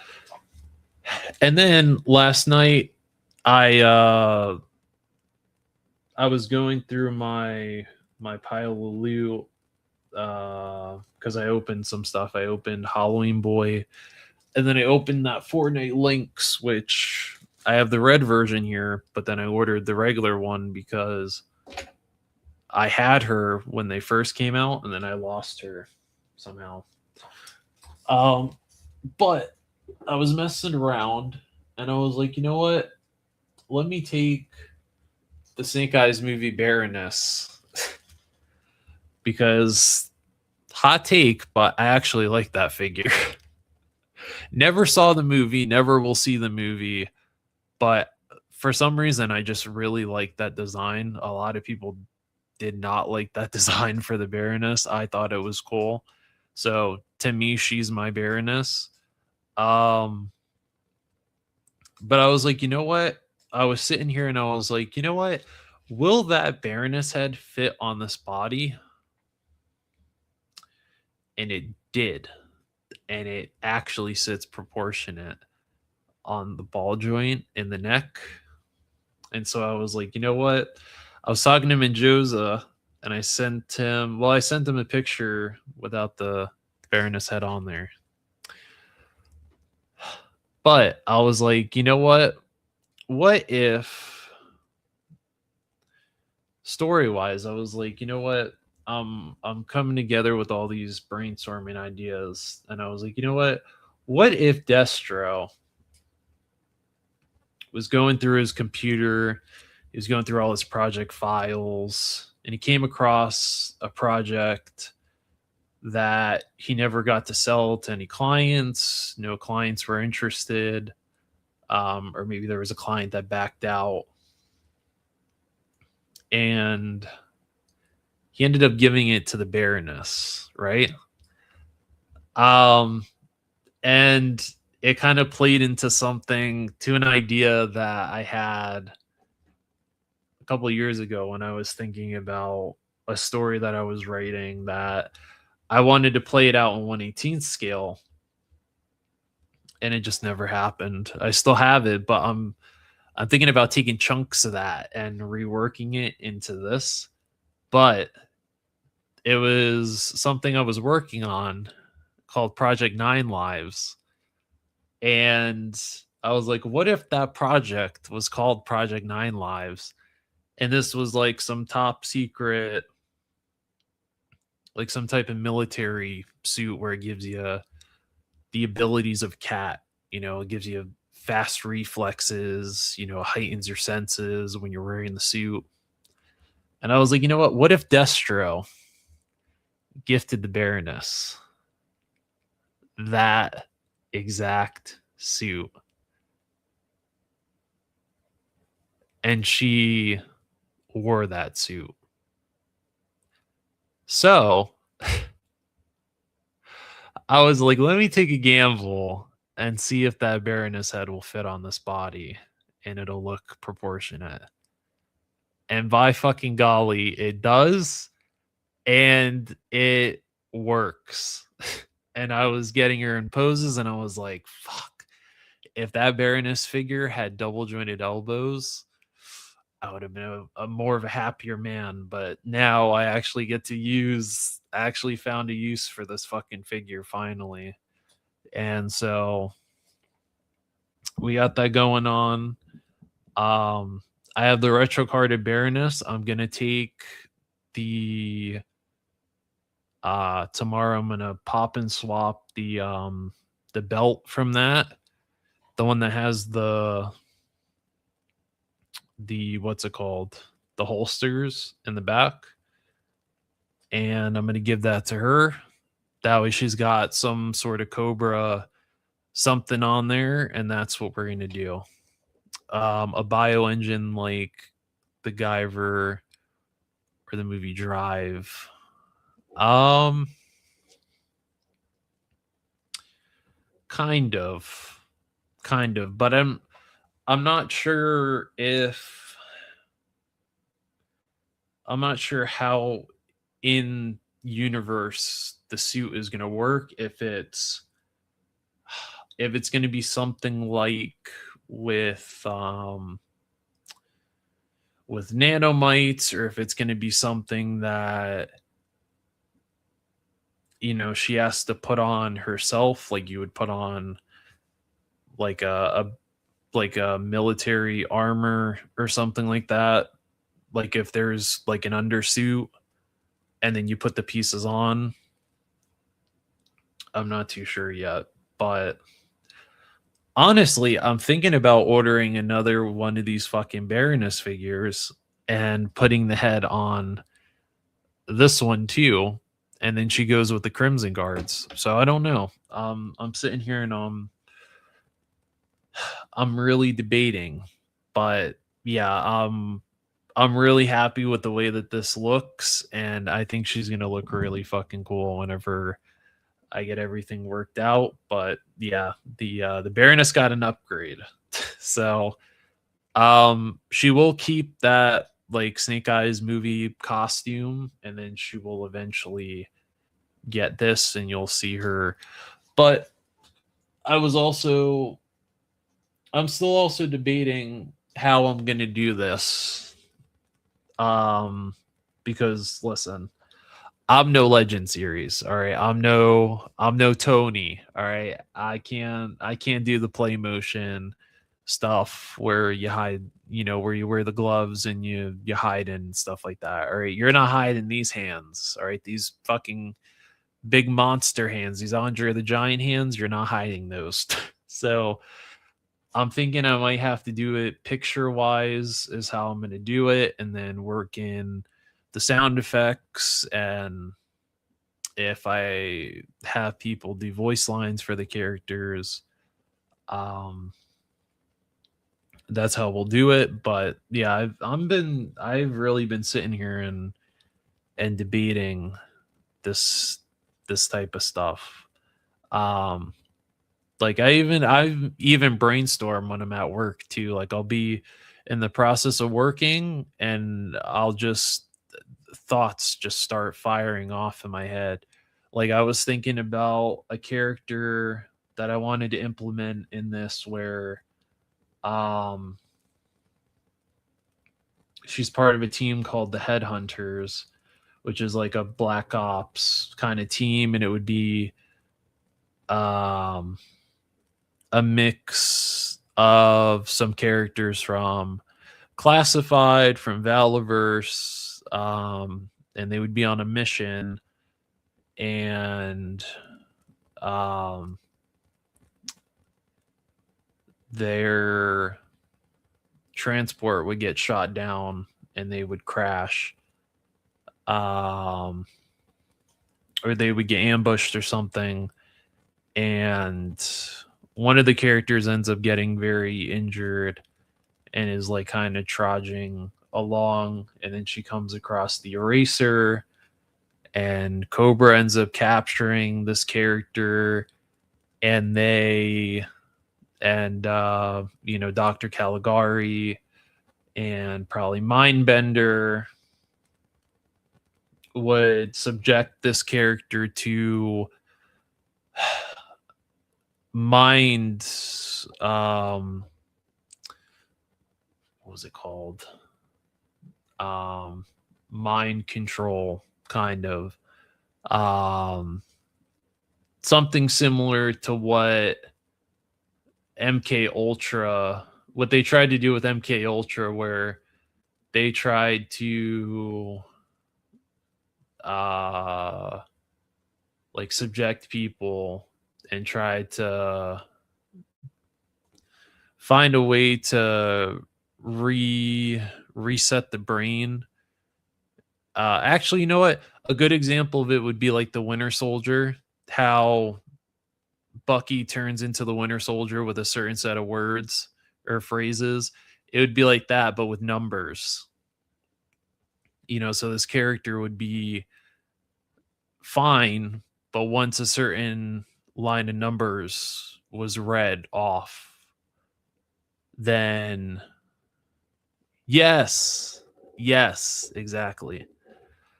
And that character would automatically, on the snap of a finger, would be, and they would be able to control her.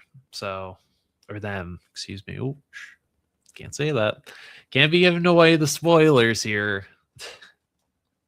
But, you know, this character would be captured, and then, a rescue team would be sent out and they would have to try to find this character and all this stuff. So, I'm sitting here, I'm coming up with stuff. It's just, putting the pen to paper and then trying to figure out how all this stuff is going to work. It's a lot. But we're going to open the Donner Party because I've been wanting to open this figure. I've just been too fucking tired from work to sit here and open him. But I have also been finding a way on how to implement this character into the story as well. Because when I immediately saw this character, I know his whole backstory is he's supposed to be a hodgepodge of people's parts from the Donner Party. What does this fucking thing say? The Donner Party. I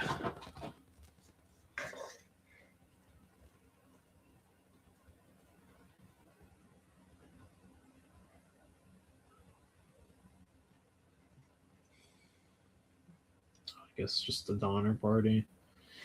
With like cannibalism, that they were starving and they ate each other and stuff like that, and whatever was left, this guy called the Caretaker came along and stitched all those pieces together and made the Donner Party. And as cool as I like that they have this kind of character called the Caretaker, which is funny because it's literally just fucking Victor Frankenstein. I like that, but I kind of want him to have more of a story. And I was at work, and again, started rapid firing some brainstorming ideas, and considering the accessories this guy comes with and his look and some of the pieces on him, I was like, what if he had more character to him? What if, because he had is that there's no blast effect for the revolver? Oh, it fits in it. Okay. Well, I have a couple of those, so I'm not too mad at that. I haven't even looked at any of the blast effects or anything like that. I noticed I was gonna say I noticed he doesn't come with any extra hands, but I just looked down and look, there they are, right there. But I noticed with his character that oh shit, this fabric. It's nice fucking fabric. All right, kind of like what we got going on here. I like that he has kind of that gunslinger vibe to him, and I love my gunslinger characters. I do. I love my cowboy characters, my gunslingers, my fucking Wild West characters. I love them. I really do. And I like the archetype whenever they are given that. So for him, he would be that gunslinger type of character where, at least to me, and the way that I think I'm going to perceive him in this story, is that because he's a hodgepodge of different members of the Donner Party, to me, the brain that he was given was that of a sheriff. And I think that makes perfect sense because he has that sheriff badge there. And I was looking through eBay and I sent the link to Menjoza. I found the perfect hat for him that actually has the sheriff badge on it that looks exactly like this. So I'm going to take it, weather and blackwash it and weather it down to match this. And that's going to be him. He's going to be that kind of gunslinger character for me. He's going to be kind of the man with no name, or the man that can't remember his name. He remembers bits and pieces of his life. For me, um, this little bunny that he has on this little bag that he has. What the hell is going on here? There's like a fucking piece of, what the hell is going on here? The fucking this thing here.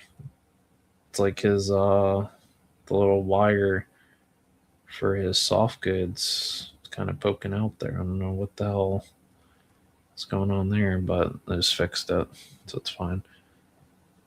But this little bunny, maybe that's a piece of his past. Maybe he had a daughter, and he carries that little bunny around with him because it's a reminder of his daughter. So he'll be that character. I actually was thinking about if he what his interactions would be with the other characters in the story, and um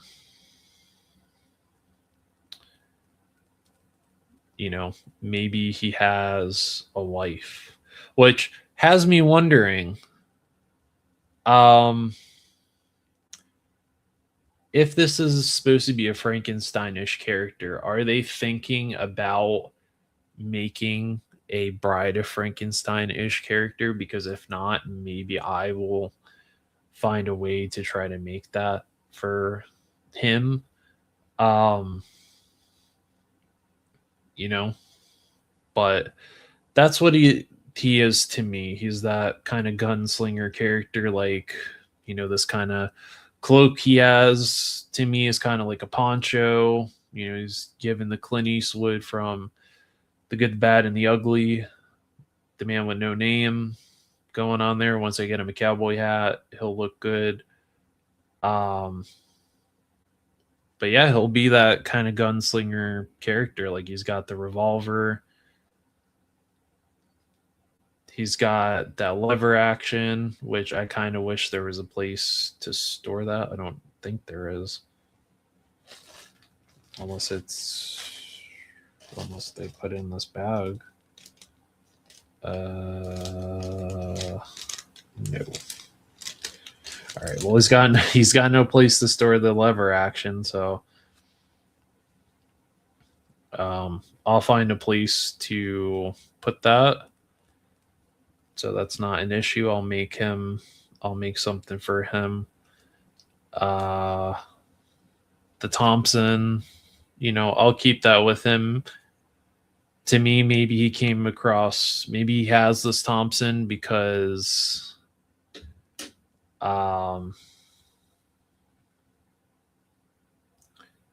maybe he has it because he's been around so long, because this does say the 1800s. So, maybe he's been around that long, because again, this is Frankenstein. He doesn't really die. They kind of did that with Universal Monsters, the Universal Monsters version of Frankenstein. He never really dies. He comes back with the Bride of Frankenstein, but then I guess at the end of that, him and the bride, they go, so maybe. But I don't even think. I haven't read the novel since high school. But maybe, I don't think the monster. I don't even think Frankenstein dies in the book. I think it's Henry or Victor. Victor is the one, I think, that dies eventually in the end. After he tells the story. But yeah, like that's what I get. I love that I could look at a figure. Like, I could look at a figure like this and just, I can already get an idea of it. maybe that's because I have such a love for movies, and I've always wanted to in life. Always wanted to make movies. I know when I say it like that, that's sounds like porn. I always wanted to make movies, baby. It's like Maxine Minx. If you ever seen those movies, those are fucking great movies. Uh, but yeah, I always wanted to be a filmmaker. And this is kind of my way of living out that impossible dream. So, but Menjoza said, where is it? Menjoza said, very tasteful, very artistic. Thank you.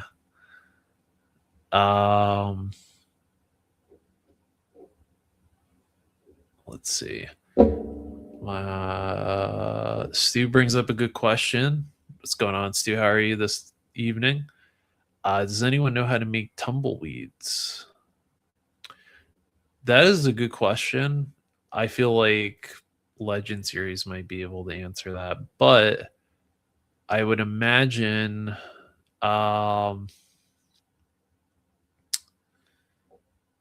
if you can find some of that, I'm sure Michael's, Hobby Lobby, I think even Walmart sells it. It's like that kind of mesh, or not mesh, but it's kind of like that fake environment that it kind of looks like grass or something like that. You could get that and just kind of, or find, you'd have to find something in like a spherical shape, or maybe you can make it with wire and then cover that up with that kind of meshy material and wrap it around. That way you get that spherical shape of a tumbleweed, but then you have that covered up and you could cover up the wire, and then it's just, you know what I mean, just like the components of the tumbleweed, maybe. Um,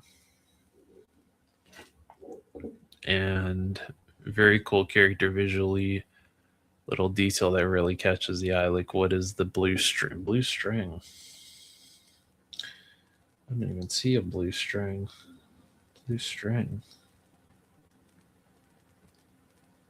What the hell is that? Oh, yeah, I see that right there. For me, it's more of the bag. Where did he get the bag from? You know, this kind of medicine man bag, like the Native American medicine man bag. Where did he get that from? Where did he get this torn up American flag from? You know, where in the hell did he get the lever action, the Thompson? Where did he get the revolver from? Where did he get these clothes from? And that's what I like. That's what I love about this line. Yes, is it an expensive line? Yes, $40 per figure. That's a heavy hit. However, what I love about these is that even if you don't really want to follow what they have going on with their story, they give you such a good amount of character detail on here that you could pick a starting point and just build your own story around this character. It's like, this is why I really wanted to get into this line, because this is the type of stuff that I wish when I was a kid I had this type of stuff, because this is what I would have loved as a kid, you know. And I'm very grateful to still have that kind of child, that imagination of a child still up here, to where I can, I can come up with all these stories for all these. Um, so yeah, this guy is. I know I keep going like this. My fucking hands are all. But yeah, for anyone who hasn't seen the Donner Party, this is the Donner Party. He is awesome. He's not. He's not hulking like the Frankenstein. You know, the typical stereotypical look for Frankenstein, that he's big and he's kind of hulking, you know. Um he's actually shorter than the Eraser. So, but I do love these weapons that he comes with. This lever action is awesome. The Thompson is fantastic. Um Feels good in the hand, doesn't feel like anything's going to break. Um all the joints move just fine. That's so weird. With Halloween Boy, I was like, "Ooh, those arms feel a little." Uh, these, I mean, you can see I'm moving them just fine. Everything's moving. Now this kind of tarp, this right here, I'm gonna have to find a way to get this to stay on here because it just wants to keep moving because of the way that this head sculpt is, or well, the way that the neck is here. So I'm gonna have to find a way to tuck that in, but we got a nice base. We got a nice base to build off of here, is all I can say. So, sadly, I didn't get these earlier in the year. Sadly, these didn't come out earlier in the year. Otherwise, I would have absolutely included these on my figure of the year list. I will include them for next year though, because I did get them in December, and so I feel like from December into next November, we could totally do that. He does come with, again, a couple blast effects, smoke effects, and he comes with that sheath with the blade. That's all beat to shit. Yeah, I'm very impressed with this line. With Series 3, there's not really a lot going on there for me personally that's interesting. So I'm not really worried about jumping into that. I think maybe Dr. Rand I'll pick up because he's going to play into that, the brainwashing, kind of MK Ultra style, with one of the characters.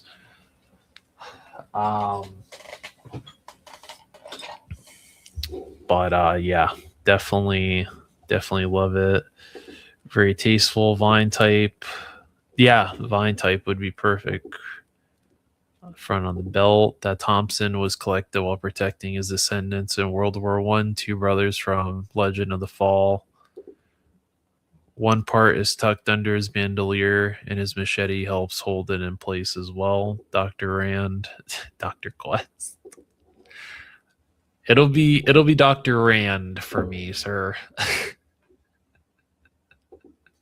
It'll be Dr. Rand for me.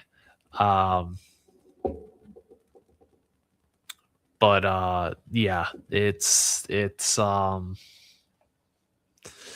this line is fun. I'm at a fun point in collecting where like I'm looking at figures I had, or I'm looking at figures that I'm interested in, and I'm finding a purpose for them. Just like, for example, that Lynx figure, I saw that and I was like, huh, that would be cool to build, to circle back to that Project Nine Lives thing that I was thinking about working on. And now I have a purpose for it.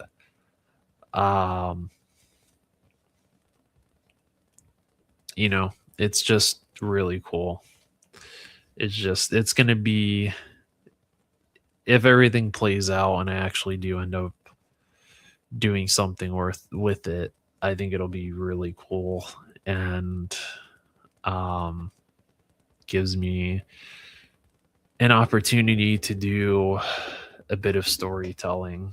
But for the Donner Party, like I said, I was brainstorming with him where I uh, where I was looking at pieces of I was looking at pieces of the character design and was like, well,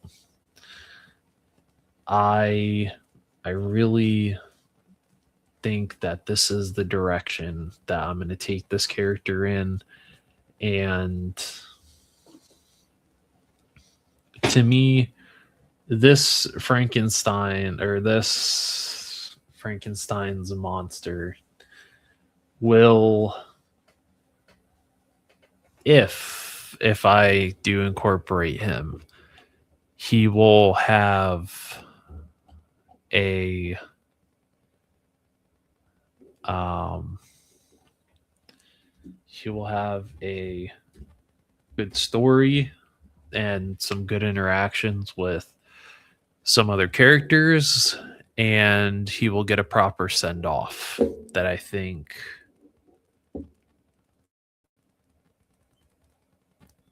will be perfect for him. He will get the gunslinger's last stand, I think, for me in this story. He will get the gunslinger's last stand. And I think what really inspired me for that is because um well, Miss Virgo and I believe Rough Shot have went to sleep, but last week I was at work, and like I said, I got a call saying my niece was on the way. Um and she was born last Monday. So I didn't get to see her until Tuesday in the afternoon. Went up there to the hospital, spent a couple hours, um, and got to see her. Um, in terms of everything, she had a little bit of jaundice, but that's normal for babies. And then they did, I believe, three EKG tests on her heart, and all three of them showed that she has an abnormal heartbeat. So they did a fourth one on Wednesday. I don't know what the result was on that. Um, but besides that, she seems to be healthy, and she got discharged on Tuesday, so she immediately went home. But on top of that, I also went and saw the Tarantino cut of Kill Bill. So the 4-hour cut, um, where instead of it's Kill Bill Volume 1 and 2, it's both of them put together with some extra scenes, and that was over 4 hours long. I sat through all of it, loved it, and I think that's what really inspired like, that fucking creativity, especially for him, because when I look at him, once I get the cowboy hat for him and I get his situation figured out with the lever action and stuff like that. Whenever I look at him, like I'm looking at him right now, and I just hear that score from Kill Bill when they do Oren Ishii's um story, where like she's when she's a child and the Yakuza kill her mom and her dad and she's hiding under the bed. And it plays like that sad kind of like Western kind of score. And then it, like, when her parents die, Like it goes into that kind of chorus. Yes, Stu, yes. And what was really cool about seeing this Tarantino cut is that they added more to it, to her story. So in the original cut of Kill Bill, in terms of Oren Ishii's story, it only shows you her parents getting killed by her parents getting killed by the Yakuza, and then when she's 13, she goes back and kills the Yakuza boss that executed her parents. And then it jumps to her as an assassin. With the cut, with this Tarantino cut, it shows that, but it also shows her going after and killing everybody, including the dude with the katana.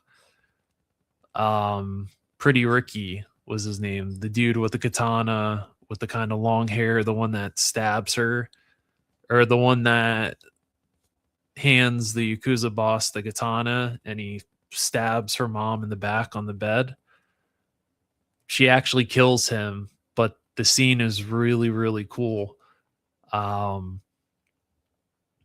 like in an elevator and she uses her dad's army knife and she kills the dudes in the elevator, and it's just him and her, and she tries to stab him, or well, no, she tries to kill him, and he grabs her and he holds her by the throat and he's choking her, and she grabs a knife and she cuts his arm off, and she takes her dad's grenades, she pulls a pin on it, and it blows the elevator floor off, and it blows his legs off, and she ends up killing him in a really cool way, but like that little added extra, like it was good. It was good. Like those little extra parts, it felt like watching a whole new movie. I was just mesmerized the whole time. It was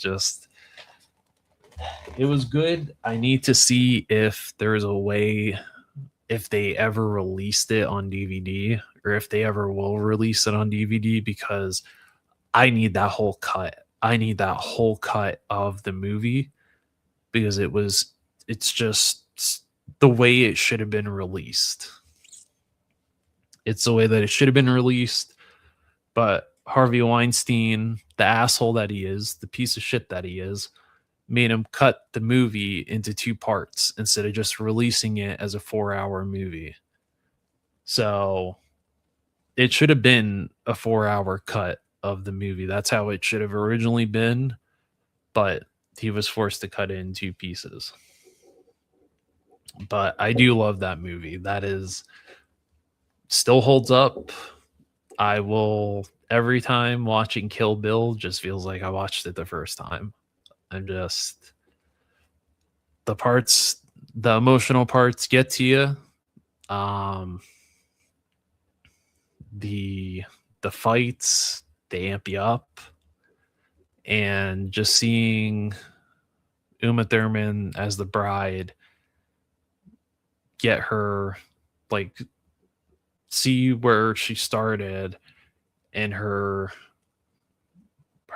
plot of revenge all the way up until the end of Kill Bill Volume 2. So fucking good, dude. So good. It's just so good. And then bringing video games into it, Fortnite, because they did this cut of Kill Bill, they did a collab with Kill Bill, so they added the bride, Gogo Yubara, and they added her sister.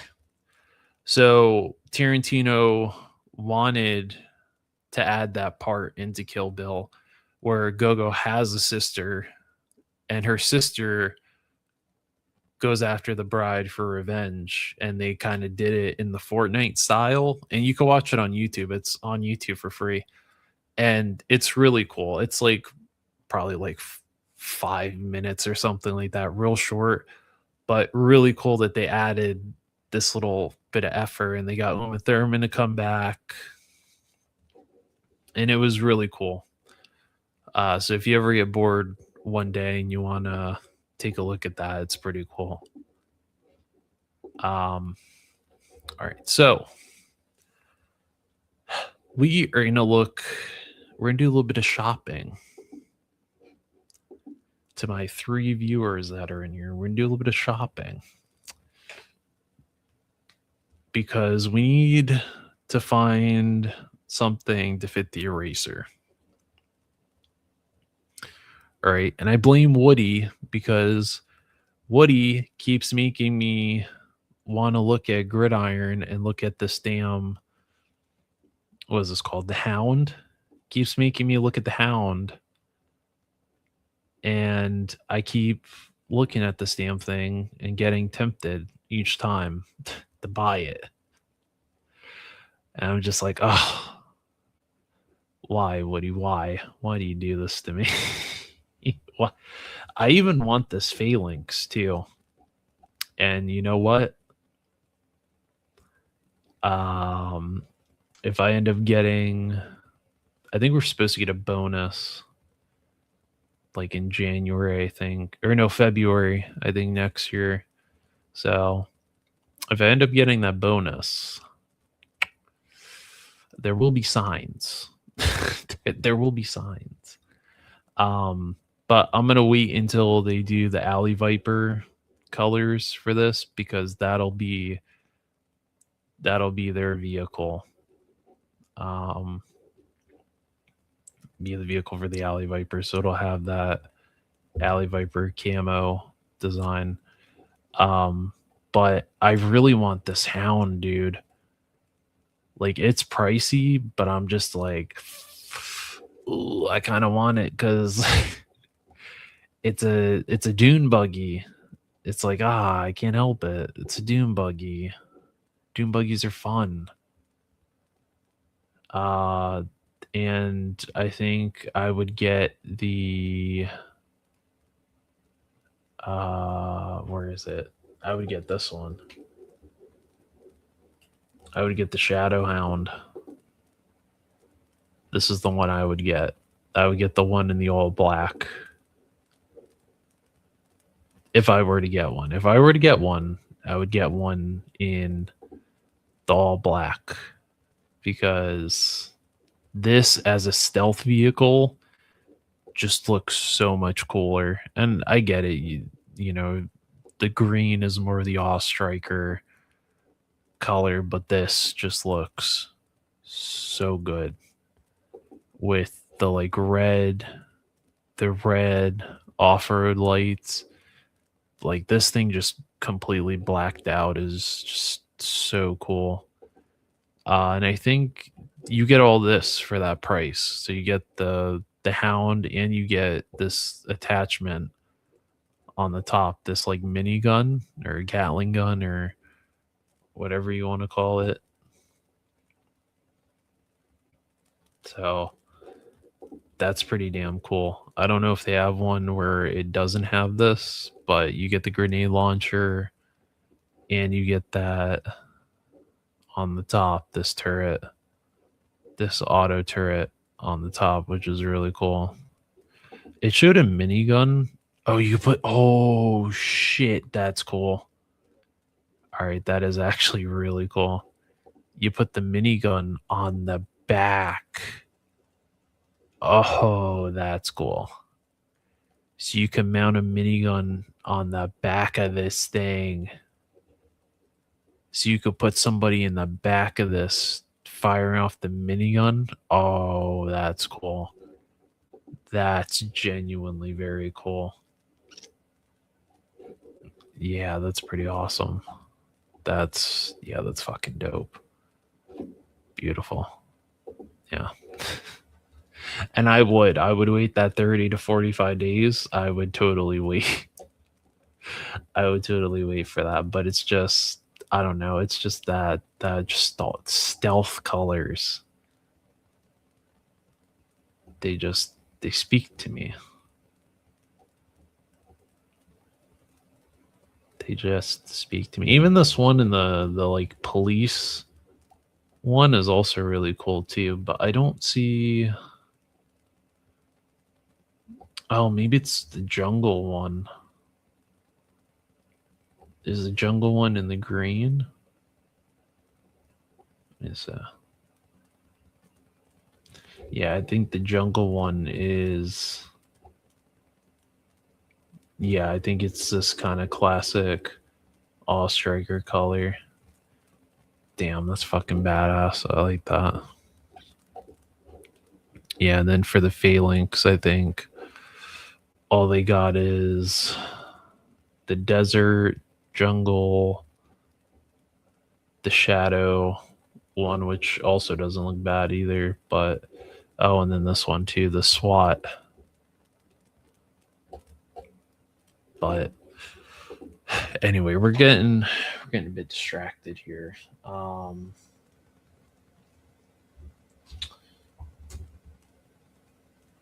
So for the eraser, he needs better loadout. So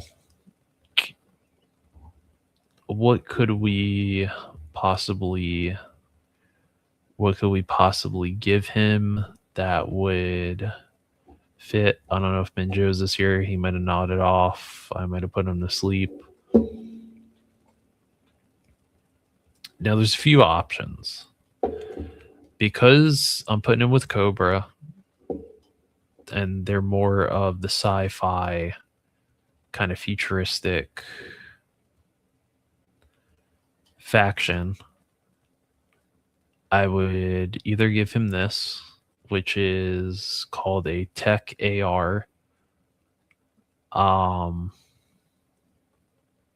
which I think would look really cool for him. But because he's supposed to be stealthy, I am trying to look for something that kind of fits that. So I would get him this.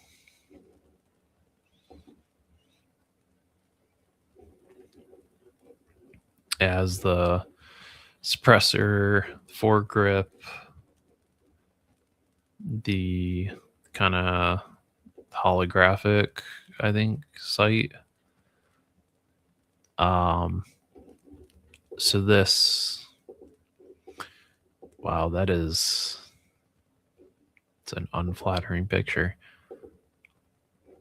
But this is something I would consider.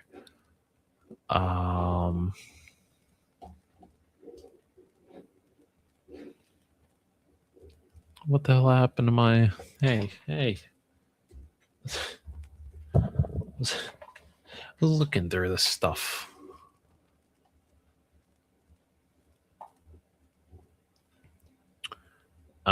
So I would consider that. I would also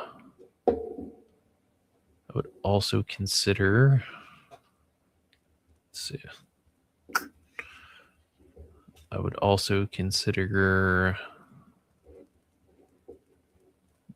Oh, I think we just looked at this one.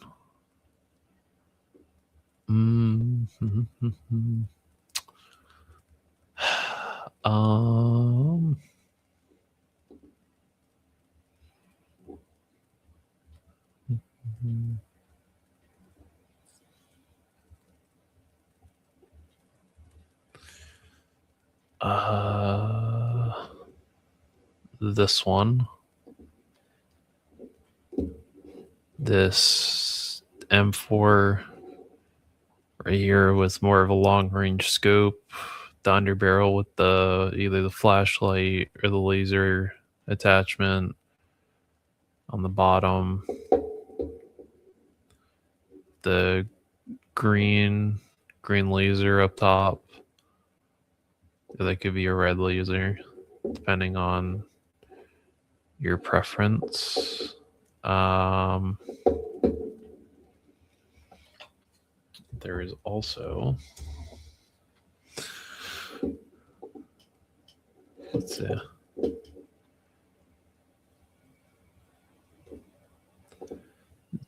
The GA 414 Tech AR is still Gray Minds and the Leon handgun or Robocop.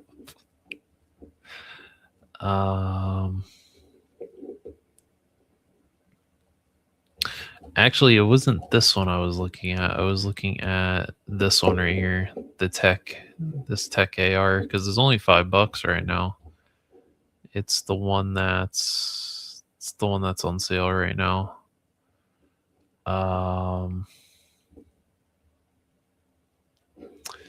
That one that Stalker has.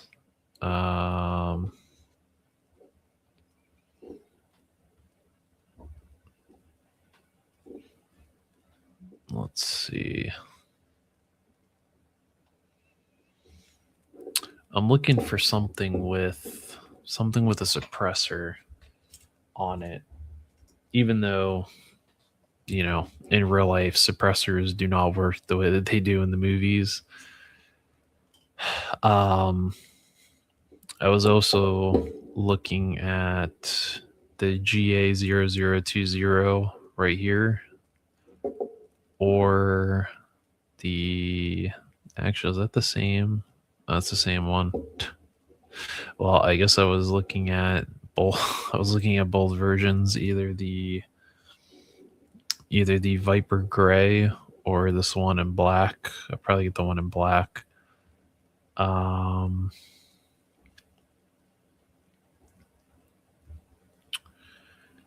There is also,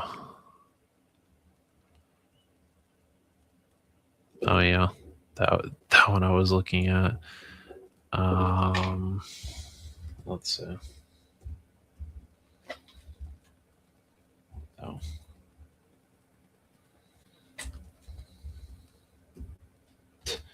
Almost spelled supper. Supper. Let's see. I don't remember what was that other one that I saw? I saw something else for him besides the ones I just showed. What was the other one that I saw? Sorry, I'm trying to find the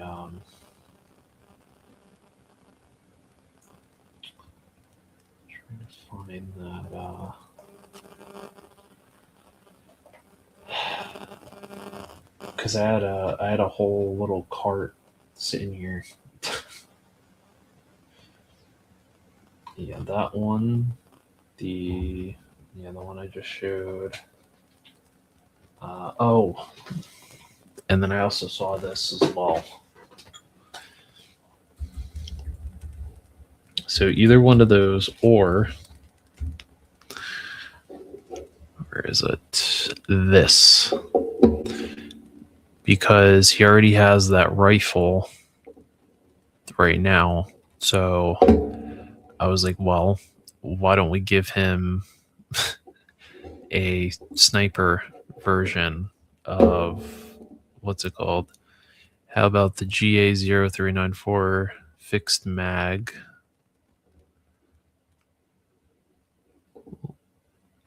Long range, mid and up close. Interesting. I was also thinking about giving him this, putting this in his loadout to kind of swap around for whenever he needs to take out HVTs from a distance. Instead of exposing himself, he's got something like this. Because this also fits the Cobra, the futuristic edge that Cobra has. You know, this looks like something Destro would be dealing. He would have this in his catalog.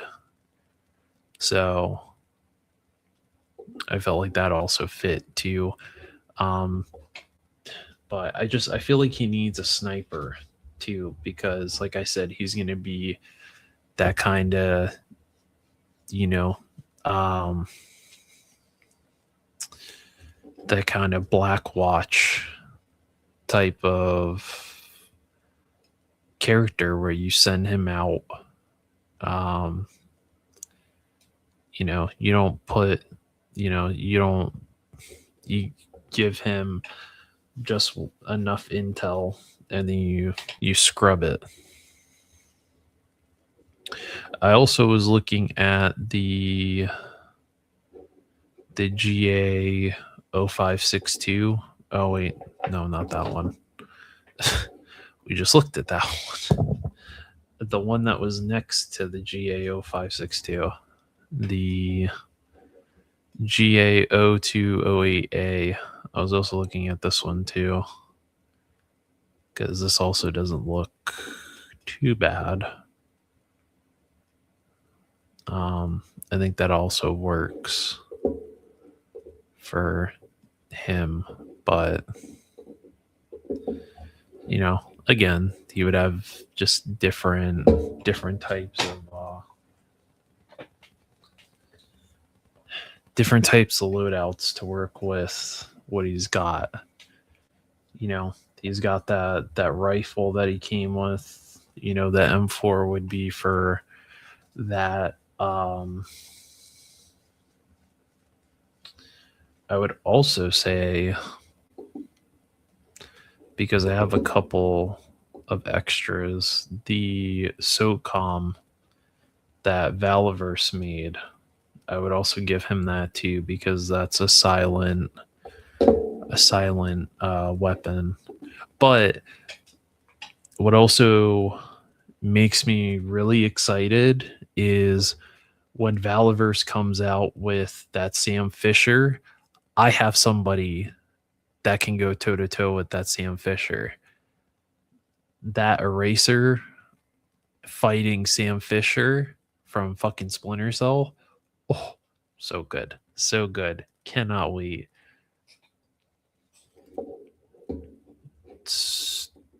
Can't wait. Can't wait for that Sam Fisher to come out from Valiverse. Steve said so many. Yeah. Now I can see why would he made several purchases from them. Steve says, I got a big day tomorrow. Sleep well, guys. Good night. Good night, Stu. We will see you either Friday on Snape's channel in the chat, or I will see you in the chat on Saturday for Smoking Joe's. And if I don't see you there, then I will see you next Monday when we do our stream before Christmas. And then before that, or after that, we have the last show for the year, which I have reached out to some folks, and we got a hell of a lineup already. There's still one or two people that I need to reach out to, that I want to reach out to see if they're interested in coming on. But we have a nice selection of guests for that stream, and it's going to be fun. So stay tuned for that. Now, those were the I actually didn't even look at SMG. Did I look at the SMGs? I don't know if I did. This HK UMP 45, I would also give him.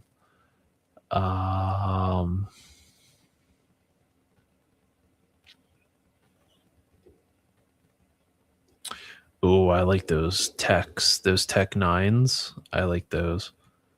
But if they weren't in green and they were in all black, I would be game. So let's hope if we go to the next page and they don't fucking have it. Son of a bitch. Was hoping maybe they would have made the Tech 9s and just flat black instead of green. But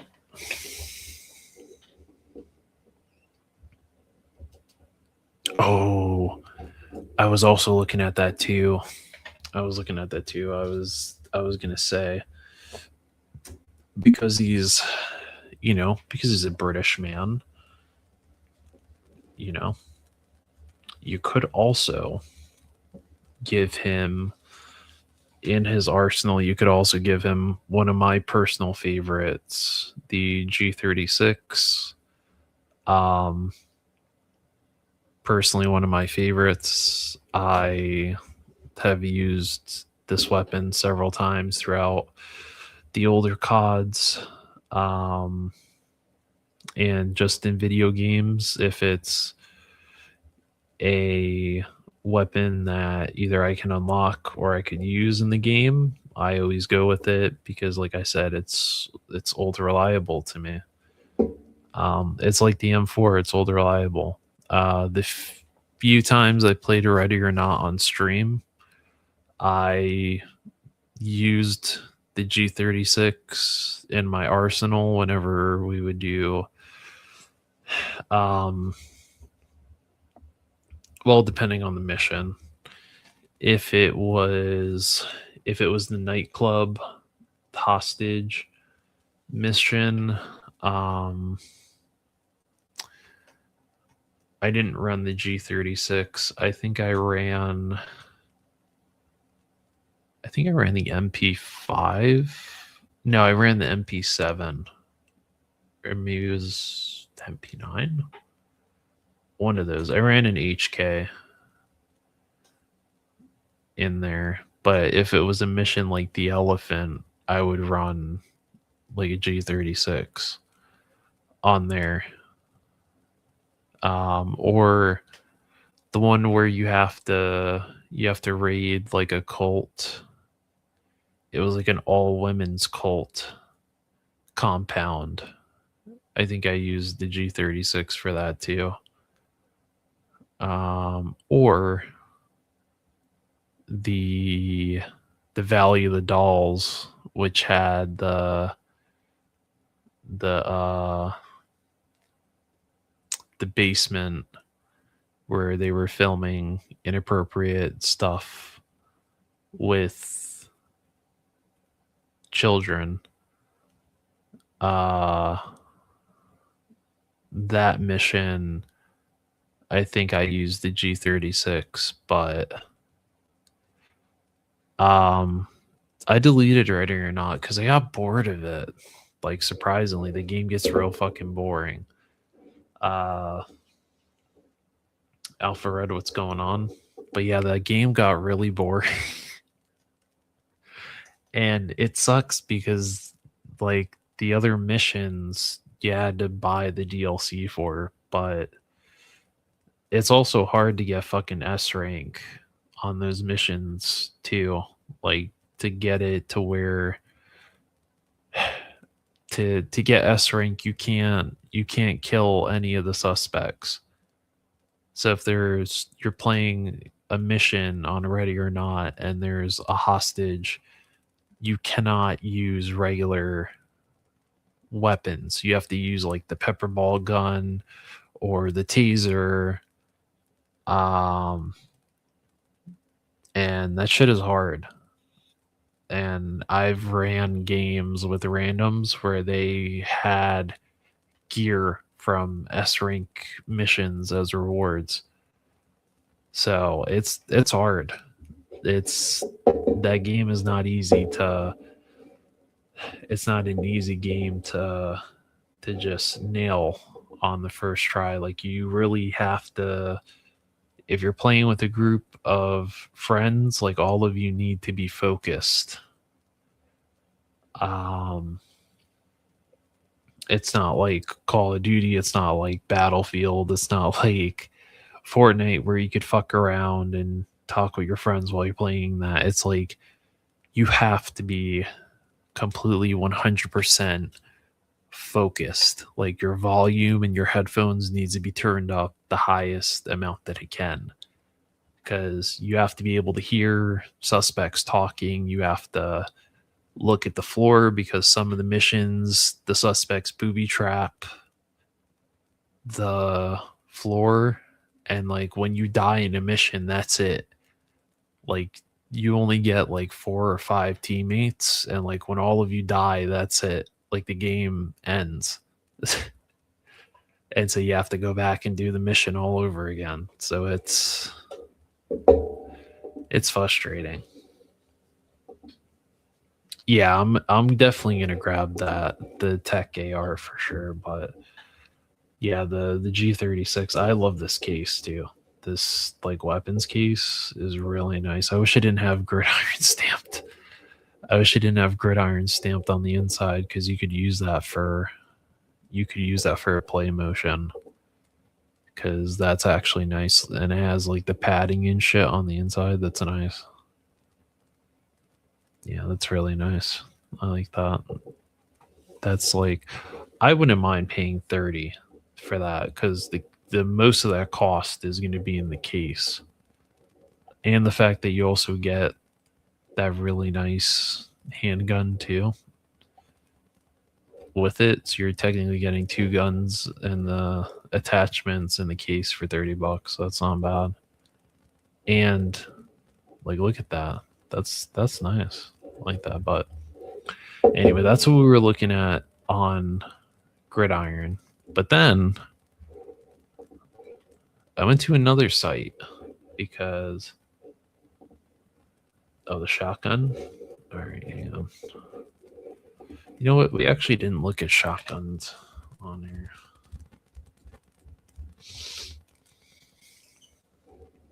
Let's see. We got the mod 37. I like that one. Oh, that's nice. The 663, the Cyberpunk. Yeah, I like that. That boomstick is nice. The 870. That GA 0024 is nice. Oh, I like this one. The shorty. That one's nice.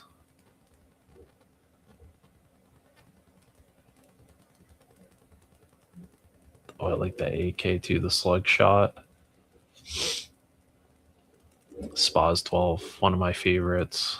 One of my favorites. It's one of my favorites. Oh, I like that one too, but it's 118. Oh, I like that. The shorty with the, and it comes with that. Nice.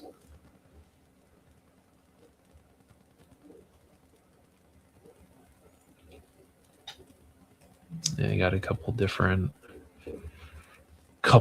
colors.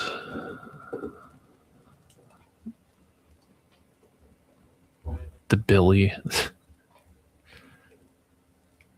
I like that. The Billy.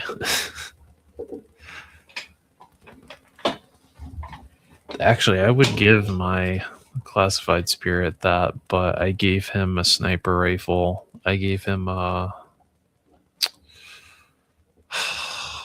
what's it called? A bolt action sniper that I got from somebody off Etsy, was selling it. But yeah, that Cyberpunk one's not bad. But I don't know if I would see him using I don't know if I see him using a shotgun or not. But let me also show you what it is even in the erasers. Maybe. All right, maybe. But there was another website that I forgot made 112 scale weapons. And they have been somebody that I've bought from a couple times. And that is Marauders. Marauders Gunrunners also sells 118th and 112 scale weapons. So, and they have a couple of different selections. So they have the Breacher, or I believe it's the KS12. I think this is the shotgun from John Wick, they got the MAC-10, which theirs you can take the magazine out and the suppressor off. They have the 45. They have the semi-automatic, which I also like. This IDFT, the M4, the UMP45, the SOCOM, this F06, which I believe is an AR-15. That SOCOM, which is a SCAR. The SAW, the M110, this MK13, which I have this in my Marauders cart right now, which is also looks nice. And they also sell a deluxe version of the of that SCAR with the attachments. But also they sell sets of the weapons. So for 12, which I bought this one, you get that handgun, the M110, the F06R, the SAW, and the M4, which right now I have the F06R I have with one of the snail shell bunnies, and I gave the SAW to the other one. So they actually scale with those. So the M110 I actually have.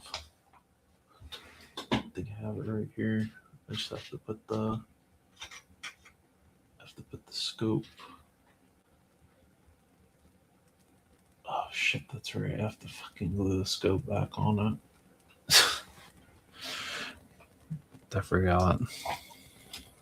These things are a bit.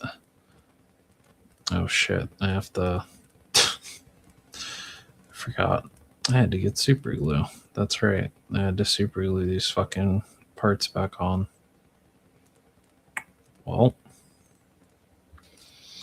but okay. I guess I forgot that was on the list of weapons I had to fix. I have to fix a Marauders. I have to fix a Valaverse weapon. That little honey badger that came with the Night Op Senshi. Well, Night Op Senshi took a dive off my shelf and hit the suppressor, just snapped right off the rifle. So a little super glue and that'll fix it. But a bit disappointing that broke. But yeah, like if you wanted to see with a 112, it doesn't have the scope and that on it. So just imagine the scope and the bipod was on there. But that's how it scales with a 112 scale figure. So their weapons actually scale. They scale good with 112 scale. So I can vouch for the Marauder stuff. That handgun I have somewhere because I found it the other day. It's probably somewhere on this damn table, this desk behind me. But I have that. So that's not bad for $12. That's not bad. And then for 20, you get the SCAR, the sniper rifle, KS12, UMP45, MAC-10, 45, and the IDFT rifle. And then you also get their katanas, which are also really good too. So for $20. So, and they also have these little rifle racks and stuff like that. So, and they have all different kinds of stuff that like Rambo knife, and the different scopes and laser sights, the different grips, extra magazines for the FO6R rifle, the ammo belt for the saw, the suppressor, and it tells you which ones it fits on. So I have some stuff in my Marauders cart as well too.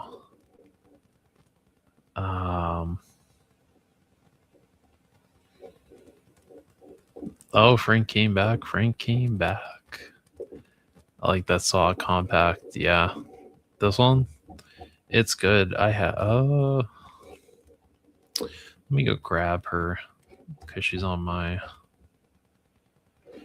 shelf. Hang on, let me go grab her real quick, and then I'll.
I saw that house decorating with the Warcraft. I'm gonna have to clean the bunny tail again. It's the one negative I have with these fucking snail shell bunny girls is that well, for one, these fucking hands, the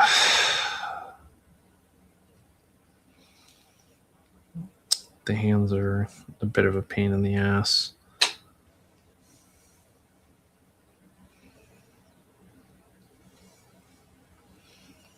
Because you have to like heat the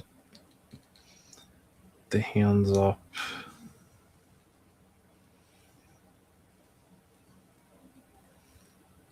And they don't.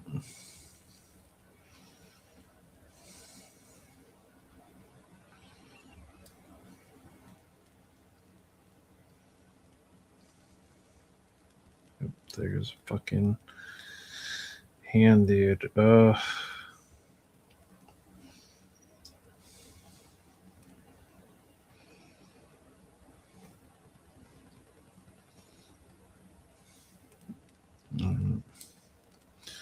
think I got it.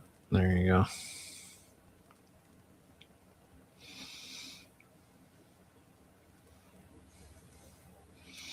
All right, there we go. All right, so for Menjoza, this is how it would scale with a 1/12 scale, or well, this is how it scales with the bunny girls. So it's nice. You can pop the box mag out. Like they give you the long range scope if you want to put that on there, the bipod, if you want to put that on there. But yeah, once I glued everything on, I gave it to her, and that was it. So yeah, once the rest of the bunny brigade come out between what's it called, between Snail Shell and what is that other company, Sushing Studios, Although I have like a nice mix. They have a nice mix. It'll look like a classic. It'll look like the love child of a Playboy magazine, like the older Playboy magazines, and like any, I don't know, like weapon magazine that had like models on. Look at yeah, of course Alpha Red is here. Like I drew him in with the snail shell bunny. I drew him in. So yeah, if you guys are looking at different options, the Marauder stuff is a little bit more a little bit more affordable. Well, I wouldn't say more affordable, but more consumer friendly in terms of the prices. But don't think that like because it's what 269 for this that you're gonna get it and it's just gonna fucking crumble in your hands. It's fine, but you'll have to use like Gorilla Glue or Loctite glue or whatever your preferred super glue is to glue all the attachments on. So like if you wanted a scope, they have pegs, but they're not going to stay in place. Like these are just so you get an idea of where you want to put it on the weapon, and then you just a little drop of super glue, put it on there, hold it for a couple seconds, and then you're good. And then that's that.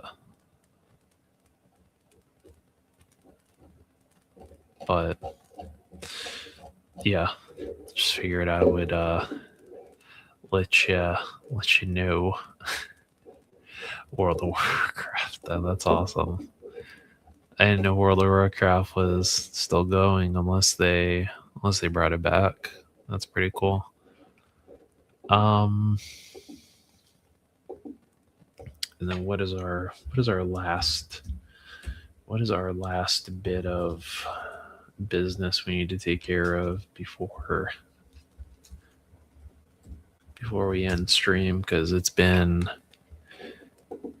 3 hours. So if you are following Skeletron on Instagram, if you have social media and you're following Skeletron,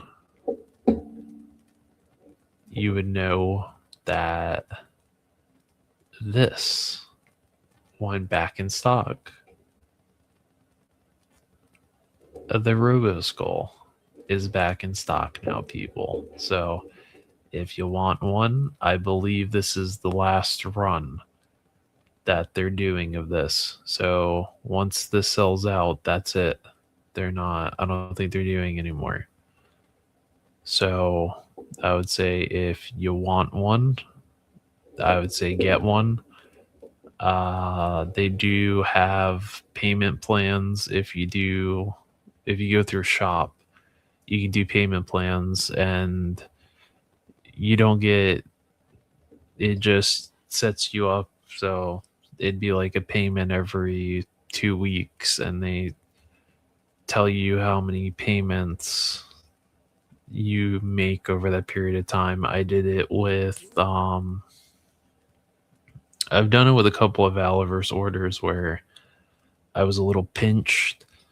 Money was a bit pinched at the time, but I wanted the stuff, so I did that. That's how I paid for my Vanguard. So they ship it to you, and then you just pay it off over time until you're done. So, but yeah, this is a work of art. And I definitely will be purchasing one. And it does come with a pilot, so you do get a 4-inch pilot. with it. So you get um what is it? You get what the hell are these things called? Blood Wolf. So you get Blood Wolf with it. Um which looks like this. Which is pretty fucking cool. And yeah, this thing is it won Toy of the Year. Um how beautiful that box is. Gorgeous.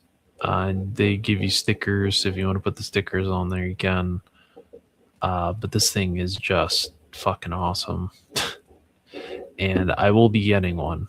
All right. I'm over here. I'm putting in fucking overtime this week, baby. Putting in overtime this fucking pay period. So, um, I'm going to be definitely ordering one of these next paycheck. Uh, and I don't know if I'm gonna get the stand at the same time. I think it'll probably just sit up there and then I'll just order the fucking stand for it. But I definitely want a stand for this thing instead of it just kind of sitting there like on my shelf. But oh shit, I didn't even realize I wasn't even fucking showing it. Sorry. Damn it, people. Somebody should have said turn the share screen on, you asshole. We can't see. I'm sorry. Um but yeah, I read they got them in stock. They got them in stock now. So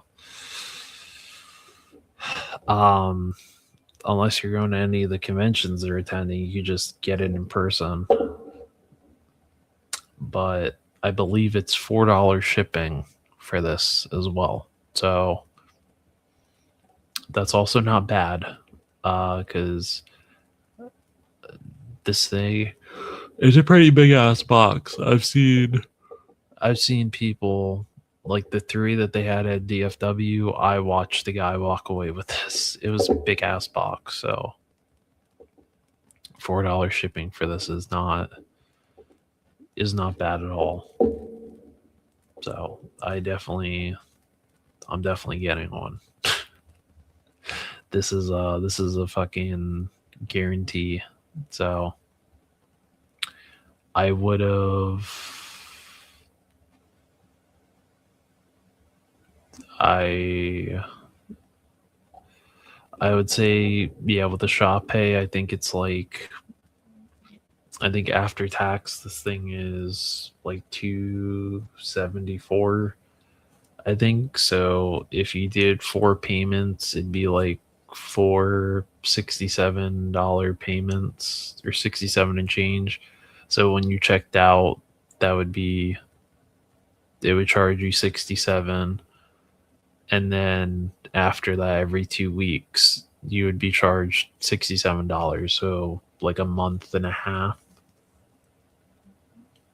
a month by like a month and a half you'll have this thing paid off.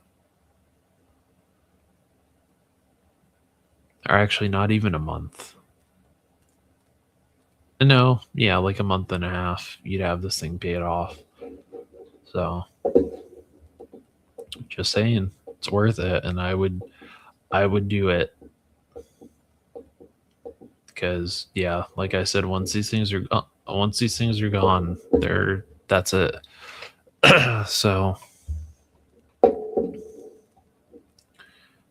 because yeah, what they said on Instagram was this is it. Like whatever shipments, whatever this last shipment contains, that's it. So and I think they only bring a couple to each convention.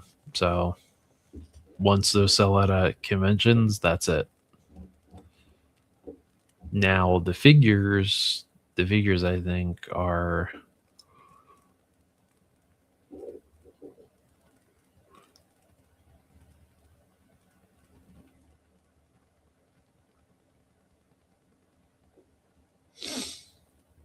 yeah, see, so $4 shipping on. Yeah, it's $4 shipping on everything. And yeah, if you guys are interested in the figures, these are still up as well. I love my Jungle Wolf Troopers. I'm just saying. The Gyre Wolf or Gyre Wolf. Yeah, I think it's Gyre Wolf. This is also really cool too. The Wolf Troopers are really badass looking. But those Jungle Troopers with that camo, the Jungle Wolf Troopers, they are beautiful. I will say they are beautiful. I love mine.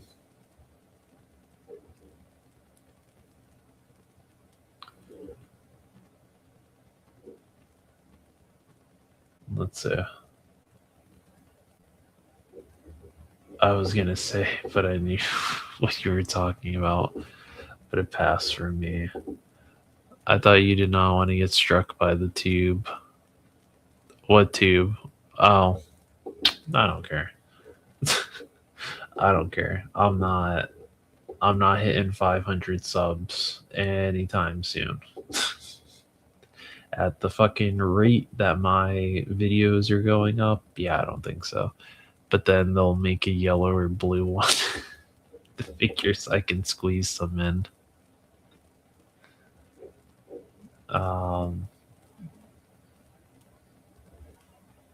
Yeah, the figures are. I mean, Josie, you have to. I would say if you want to try at least one of the 6-inch figures, the Jungle Wolf Trooper, you gotta. You gotta. I highly recommend that being your introduction into this line is that Wolf Trooper. This thing is just. I mean, this thing is gorgeous. I have 3 of them, and at some point, I want 6. I want at least a squad of 6 of these. These things are fucking gorgeous. Like, I cannot stop blushing over these. So, yeah, call me a fucking Skeletron shill if you want. I don't give a shit. I'm going to give a company props when they put out not only a quality figure, but their customer service matches the figure, which is quality. So yeah, these things are beautiful. I have them over here because they're just over here. Yeah, they're over there. Yeah, they're beautiful, absolutely beautiful. But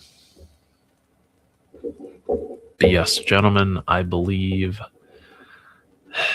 this is where we call it quits. Jungle Wolf is. Oh, hang on. The Jungle Wolf is the one, but the Gray Wolf speaks to my inner cyclone. Oh,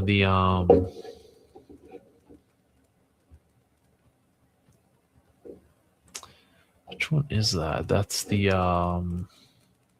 it's not the character kit, is it?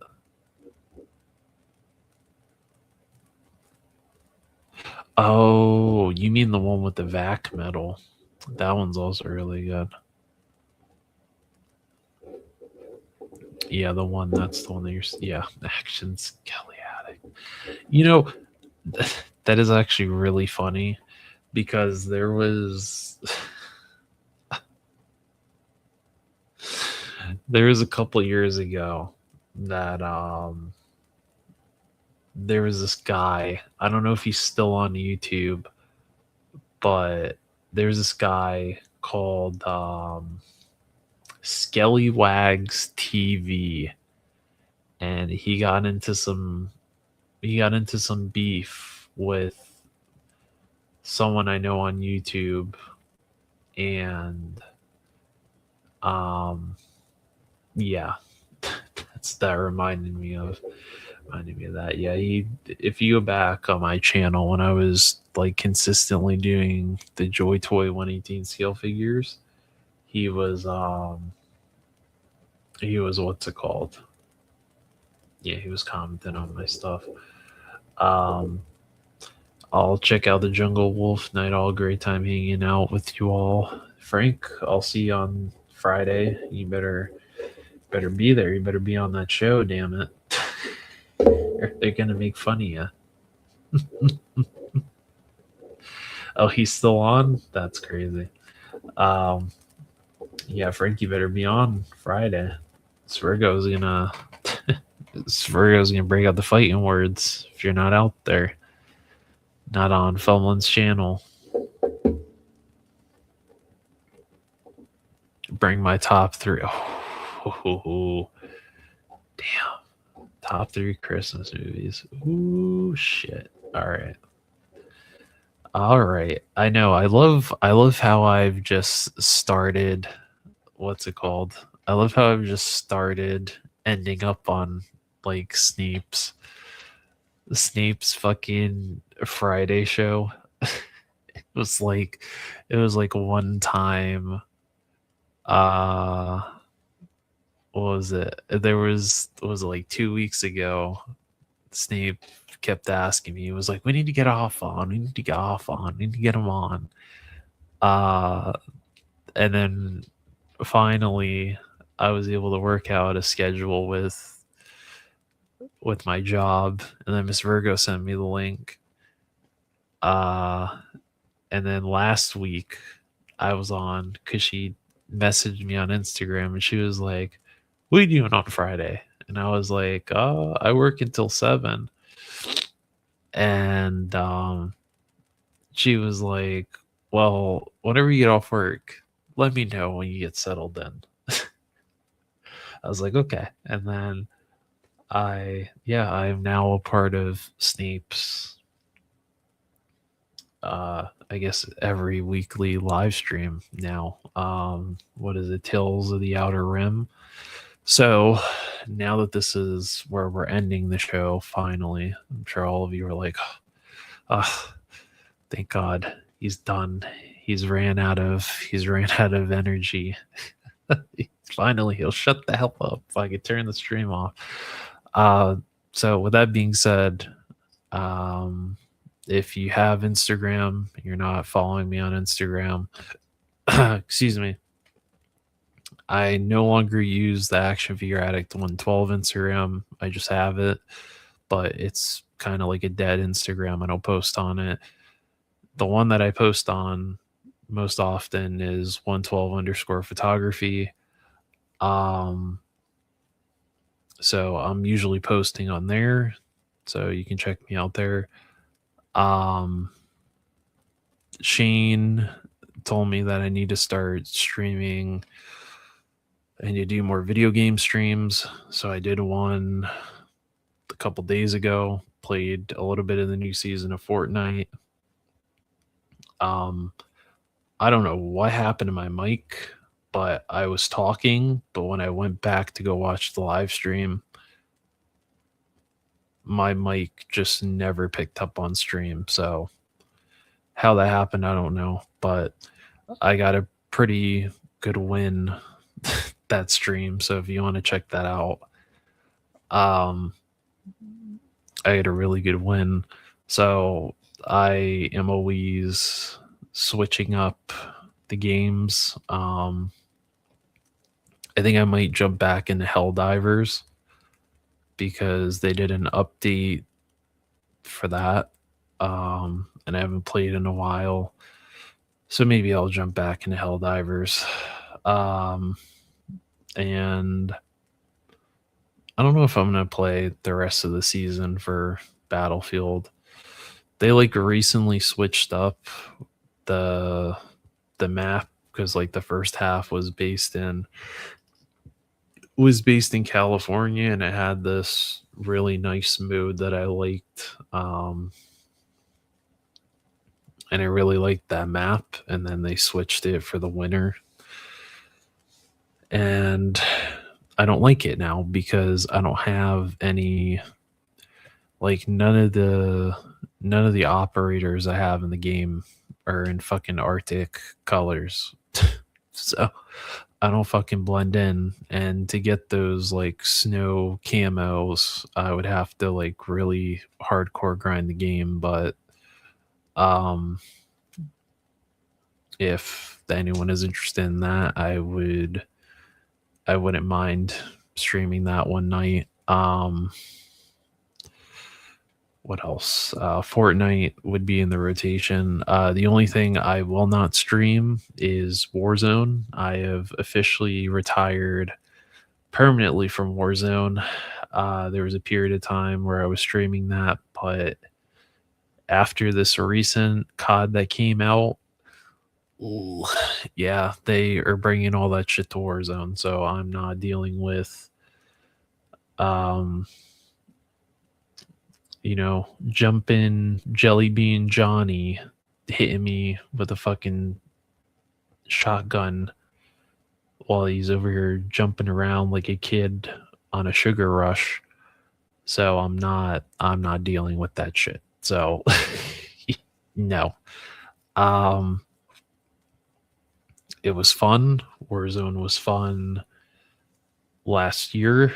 It was fun. I still have all those clips, like all those moments. I still have on my PlayStation. I haven't deleted those, but um I won't go back, and I never finished the camo grind on that either, which really pisses me off. Um but yeah, that's it for me. I guess now I am, according to Frank, uh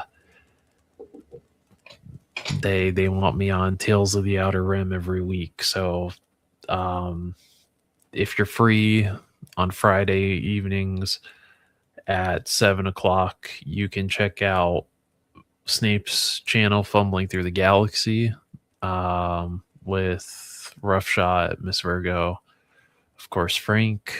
Um, and I think for the past couple of weeks, it's been, well, last week it was Tony, Woody, Shane, and myself.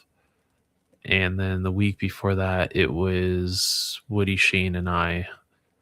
So it's always a different switch up, but usually I get on that stream later because I get off work, and then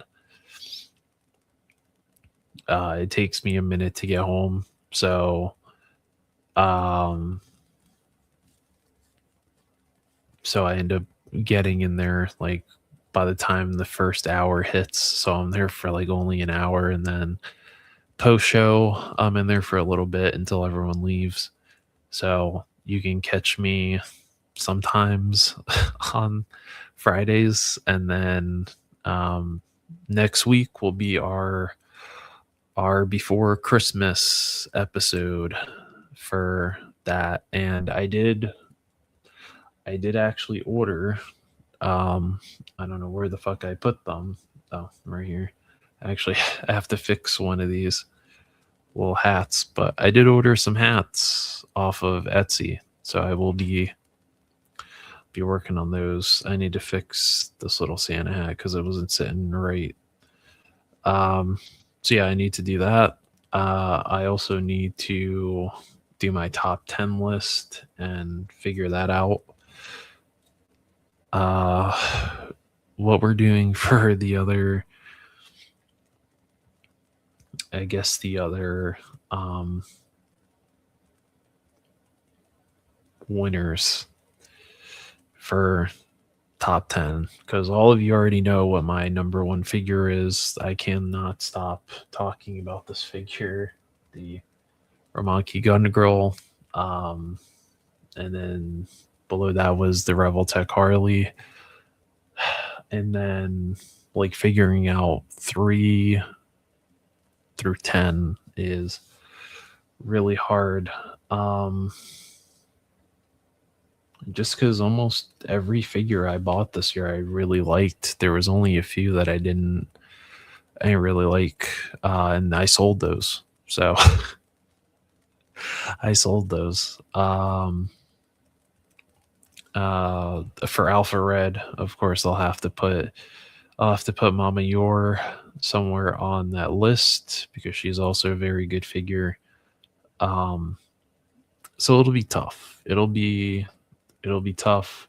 And then not next week, but the following week for the 29th, that will be our final stream. I have um, I have several guests lined up to join me on that stream. Frank, you have an open invitation. If you would also like to join, you just let me know and I'll send you the link. Whenever I make that stream, I'll send you the link. And yeah, and then we'll end the year out on that. And I hope to God everyone else does what tonight's title does and leaves all this shit at the door. All this drama, this bickering, this fucking back and forth with each other. He said, she said, all this high school bullshit drama. We need to leave that shit at the door for real. Like December 31st at 11:59, we need to leave that shit at the door because once midnight hits, January 1st, I don't want to fucking see it. I don't want to see it. I don't want to hear it. I don't want to be involved in it. All right. So anybody that's currently having it out with another person, you need to squash that shit before the 31st. Because not only myself, but there's a lot of other people in the community that are just over it. So, yeah.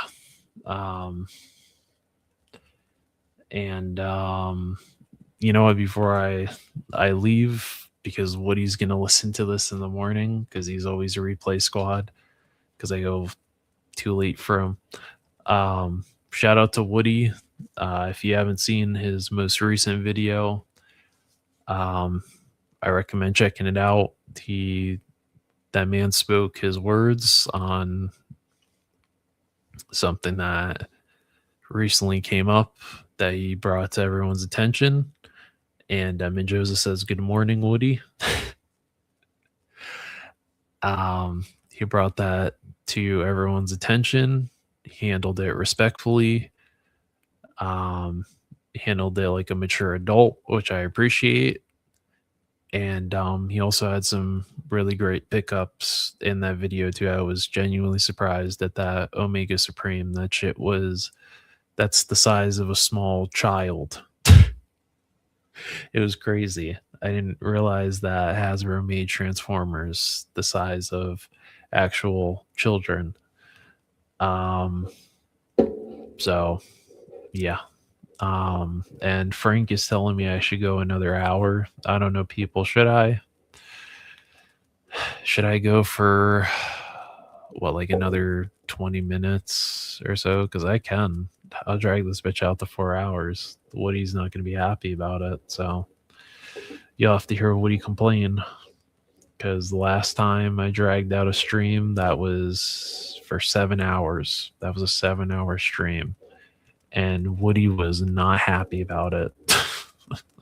Woody was not happy. He had to put my stream at 1.5 speed to get through it.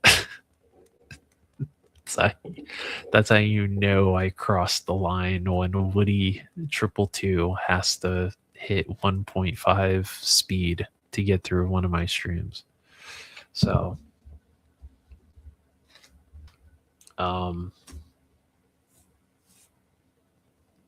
yeah, which is just kind of funny, made me laugh.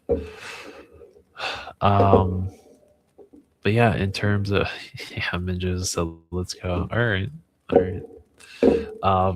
So I guess for 20 minutes, I could we talk about blockies for 20 minutes. Drive fucking Woody insane. We're gonna drive Woody insane talking about fucking blockies for 20 minutes. But I think this might be my next. This might. Oh well, not this one. Not this one. I already have this one. You know what? I actually have to review that one. Now that I think about it, I actually have to review that other Hatsune Miku. Because I have it and I have all her accessories, but I didn't review it, and I think I also didn't review it because I wasn't expecting that figure. I wasn't. Whoa! We're on the big screen. I wasn't 3 hours later. 3 hours later. No, we're not doing 7-hour stream. You know, I could do it if I wanted to, but I'm not. That shit's not happening. So yeah, maybe I will review that Miku, the first Miku that they did, because I paid like $27 for this off AliExpress, and I was very surprised with the quality of it. Like Blockies is over here making Figma quality, like better than Figma quality figures for a quarter of the price. That actually no, less than half the price that Figma is charging. Because Figma figures used to be like $40 to $60. Now they're like hitting almost $100, over $100. It's crazy because those figures are not worth. They're not worth the price that they're being charged.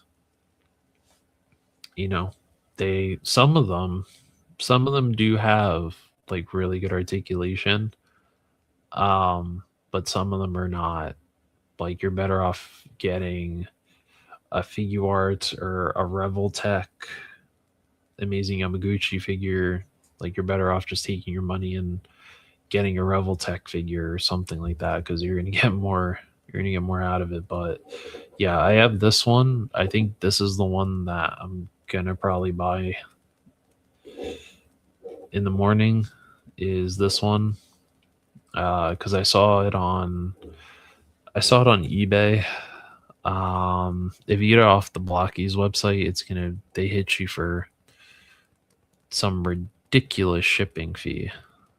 And then to get like free shipping, you have to spend like a fucking $100. I was like, that's crazy.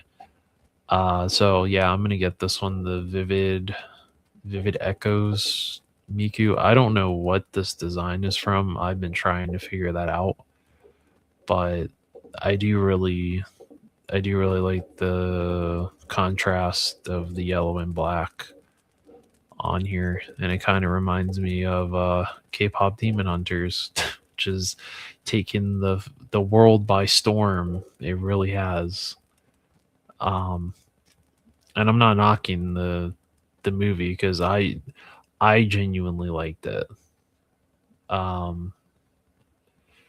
And for them to not jump on making merchandise when it came out is fucking stupid, because now they started making merchandise for it. But let me tell you something, man. I love Vans. I love my Vans shoes. All right. I've been wearing Vans since high school. But the fact that they only made 2 pairs of shoes for adults when they did their K-pop Demon Hunter collab, that's a fucking tragedy. That's a tragedy. They should have done a run of the shoes in a kid size, and also doing it in a run of the same exact shoes but in adult size, because they're underestimating how much money they're going to make if they did that for the adult shoe sizes. Because like people my age fuck with the movie too. Like it's not just only kids. Like it may have been aimed towards kids, but like people my age and older than me, like it has like the impact. It's like a worldwide thing. Like it's crazy. Like how this movie just came out of nowhere and just like stole the hearts of everyone. Um which rightfully so, because it's got some really good messages in there, like some hidden messages that, like, if you're an adult you pick up on it.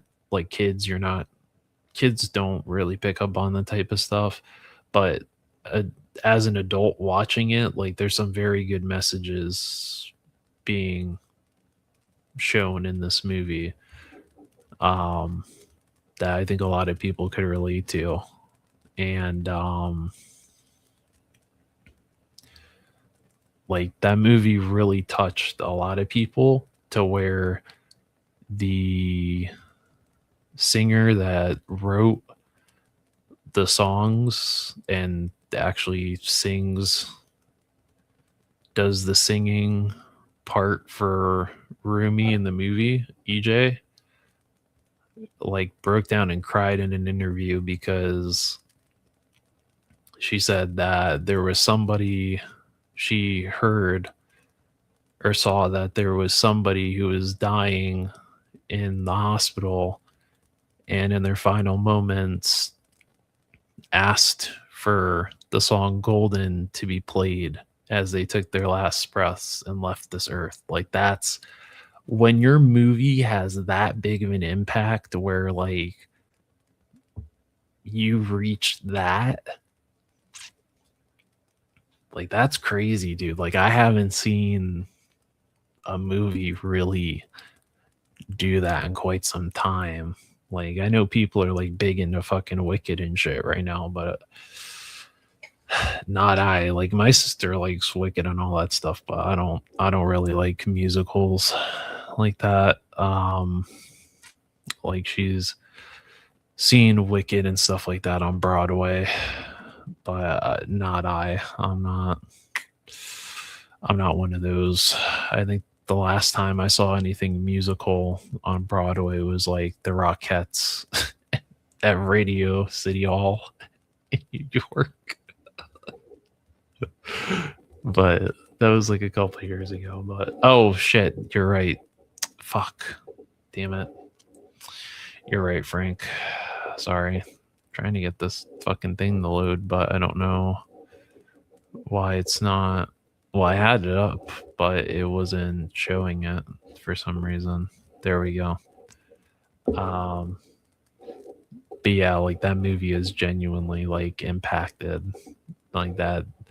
That yeah, it's just crazy. But anyway, yeah, I'm gonna probably get this Miku. Probably gonna get. They've got me. They've really got me for these fucking Mikus. I'm probably gonna get every well, I don't know about every version. Maybe if it's a design I don't like, then I'm not gonna get it. But I like the design for this one, so I'll pull the trigger in the morning and get it. Um, and like each one that they've done has added something different. Like this one, her hair has articulation. Um, the Sakura Miku, which I did a review on, and it surprised me like how much of a positive reception that video had. Um,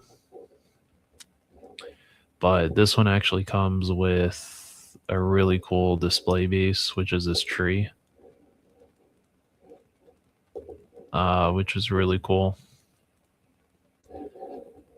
And this tree is like I think two separate pieces, and then these little flowers you have to put together. But none of this stuff comes on like runners, so you don't have to you're not having to cut any pieces. All this stuff just comes in bags and you just put it together. Yeah, my box did not come like this in the mail. I got it off AliExpress, so it looked like an elephant sat on the fucking box. I had to throw the box away. So, because AliExpress was the only people that had it in stock first. So same thing with this Miku, the classic one. The box looked like a fucking elephant sat on it. So, yeah, but yeah, this is also a really, really good figure. So at some point, I will probably have to do a review on it. I don't know how well it will do. Just because the audience I have on this channel is not particularly interested in that type of stuff, but you know, that Miku did pretty good. So, you know, we'll take a gamble. Take a gamble with it. These as well, these AVA units. I also want AVA Unit 1, 2, and AVA 0. They do not have... They don't have the pilots yet. I know Ray... The Ray is already out.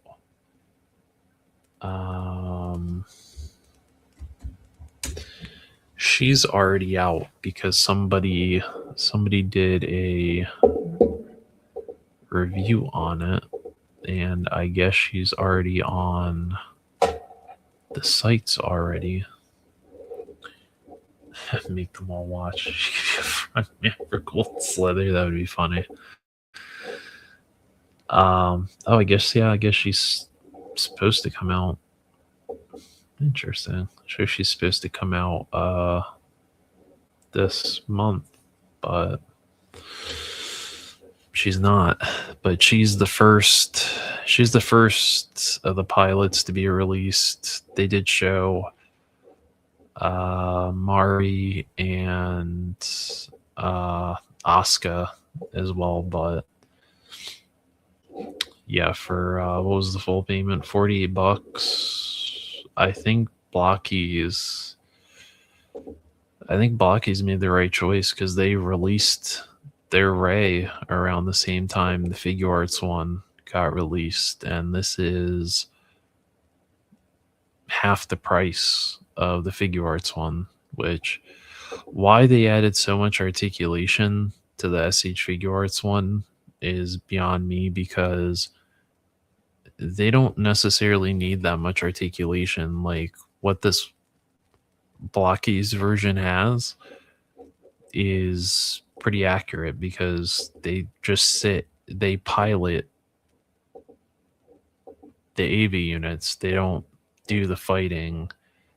They don't physically do the fighting themselves. They pilot the fucking robots that do the fighting. So it doesn't make sense why they have so much articulation, but she's got 2 faceplates. Hendo Akari's glasses, which these actually have cracks in them. I don't know if you can... Oh, you can kind of see it. Yeah, so in the lenses, you can see the lenses are cracked. That's actually accurate to... That's accurate to the anime. Have you seen it? And I believe she comes with a set of hands to hold those glasses. Yeah, I think she does. So, kind of cool. Again, $48 is not bad. And then again, you're looking at what it was, $39.99 for those Eva kits, and The AMK Pro one is 75, but this also has die-cast metal in it. That's a statue, by the way. This is a statue for $130.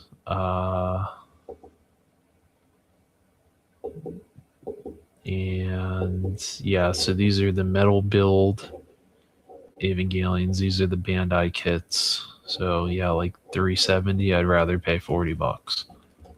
I'll be quite fucking honest with you. I would rather pay yeah, I'd rather pay $40.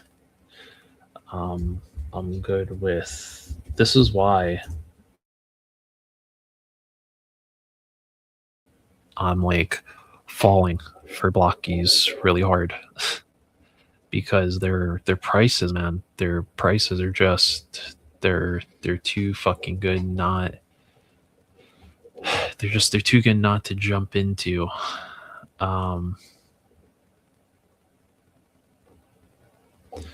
It's just yeah, they're just really hard not to just take a deep dive in. Like, I mean, $40 for that Soundwave is just, and all these stay the same price. Like, there's no price shift or anything. It's like whatever their prices are for their Action Edition, like wave or line, which is this is the biggest size of figures that they sell right now.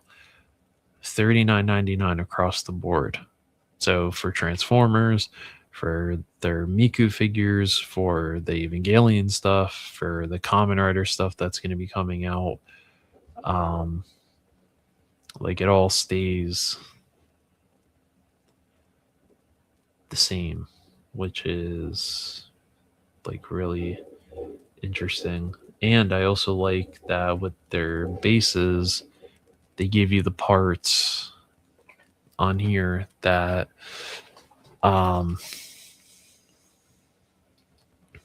you can you actually get you can convert the stand into, just like in the show, they're like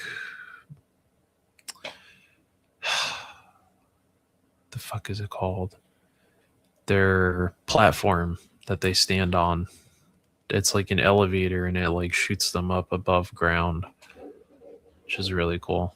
But yeah, man, they're doing some really cool stuff. And if you haven't seen Evangelion, good fucking lord, good luck. Good luck, because yeah, I managed to finish Evangelion. and the movie for the first time. That was my first time watching it. I managed to finish not only Neon Genesis Evangelion, but the end of Evangelion before I graduated high school. My senior year, I was able to watch all of it and finish it like a couple of weeks before I graduated high school. So, and it was a mind fuck then, and it's still a mind fuck now. How tall are the Hatsune Miku figures? That is a very good question. I actually have my. This is a good question. It's a good question, as we have a couple more minutes here before we end stream. Very good question from Frank. Let's see. They are. Give me a second.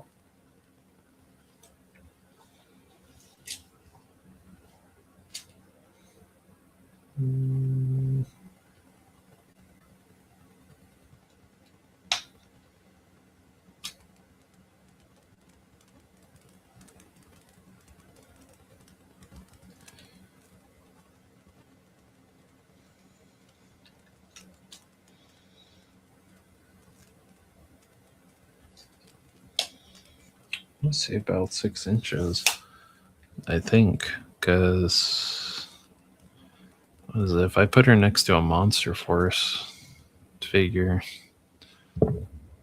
jeez, like about the same size as him. So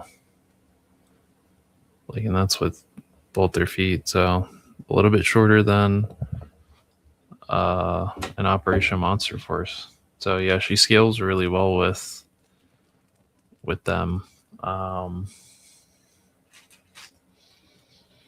But yeah, she's a virtual pop star in Japan. And there's actually a guy that's married to her, which, yes, that's what I'll send you off with. Explaining how somebody can marry an inanimate object is absolutely mind blowing, but I can look that up real quick and prove to you that there is a guy in Japan that is married to a fictional inanimate object. It is really sad. And I kind of wish that somebody would get this guy some help. But yes, he is actually. Give me a second. So this is what I'll end you with yeah. So there is actually a guy in Japan that is married to Hatsune Miku. And I would also like to point out that Hatsune Miku is not real. She is a virtual pop star that is not in physical form. She is, yeah, she is not real. She is, if anything, a hologram.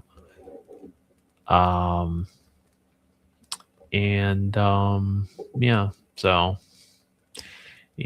every time I tell myself life really fucking sucks, then I realize it could be worse. It could very well be worse. You know what? I want to hope that they are. I want to hope that they are happy that he is that he found himself a woman that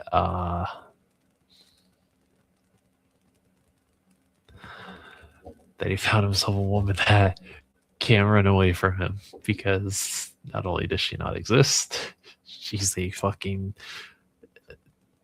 bundle of pixels. So she can't cheat on him. She can't run away with another man. This is yeah, it's yeah.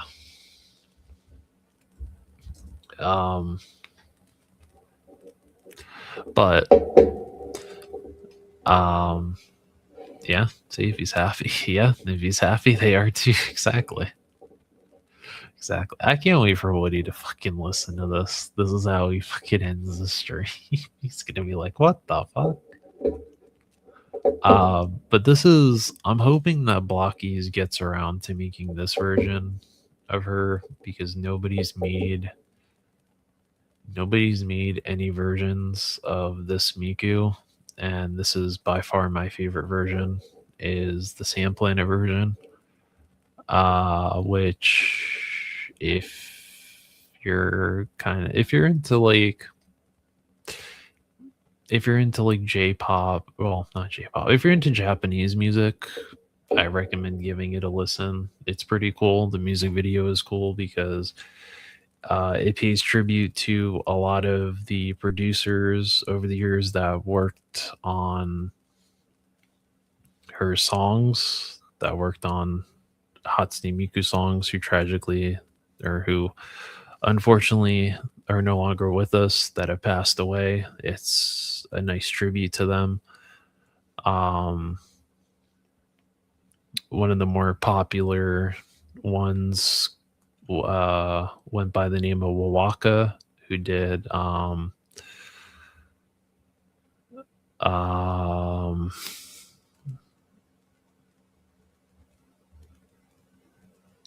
fuck, I can't remember what the fucking name of the song was.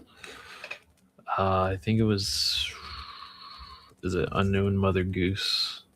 I think it was Unknown Mother Goose. I think that's what it was.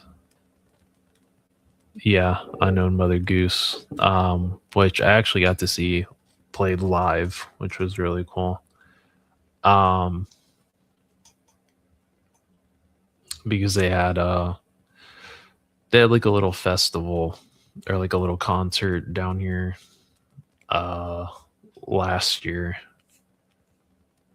and I went because I was like, I've never been to one of these, and well, to actually get to go one in Japan, you have to enter like a draft lottery, and if your name gets picked, then you have to buy your ticket then, and then if not, then they do the raffle again, and you lose your spot, and it's really hard to get into her like big concert that they do in Japan. But it was cool because when they played the song, the people that brought their light sticks, well, if you've seen anything with K-pop or J-pop or anything, those little light sticks they wave around, they change colors, but when they played this song, they changed the colors specifically to, I think it's blue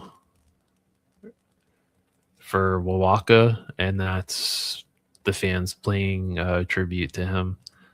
Um, and if I remember correctly, he passed away in his sleep due to a brain condition, or no, a heart condition. He had some sort of heart condition, and he passed away in his sleep, which is really sad. Um, but he was very talented. He made a lot of very well-known songs. But yeah, if Blockies does this version of Miku, I will be so happy because it'll be the first time that they do anything.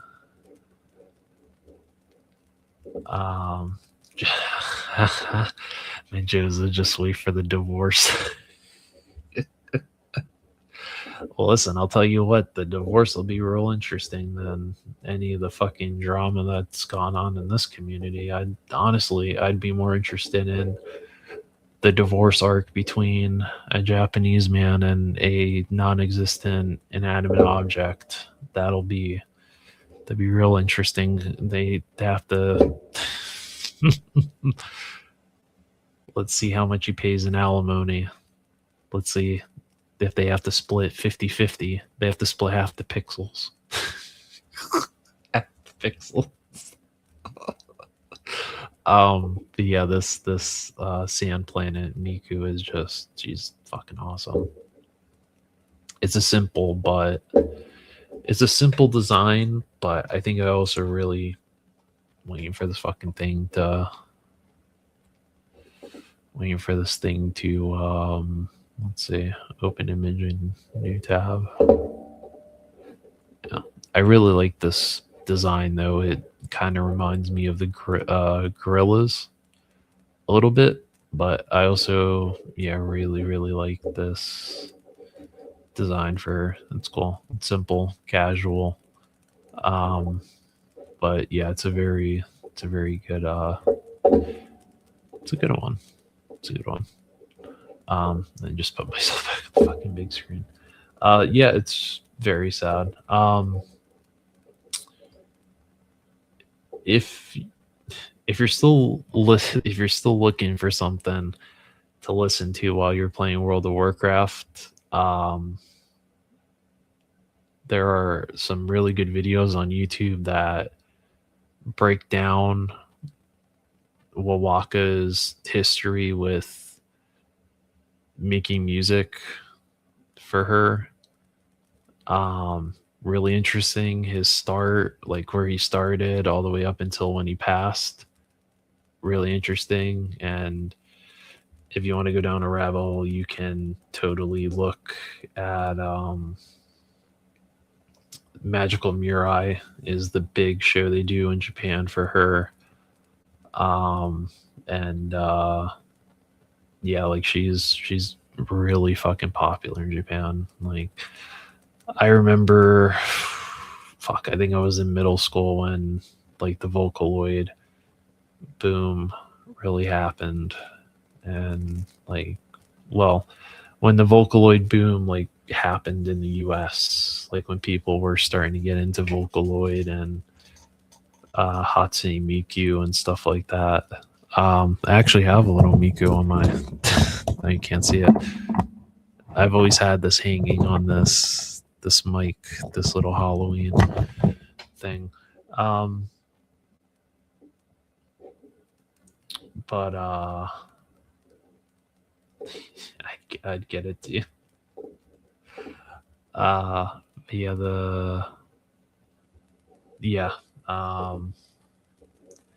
no music. I'm too busy yelling back and forth to my non-pixel GF playing the game, telling her she needs to go die.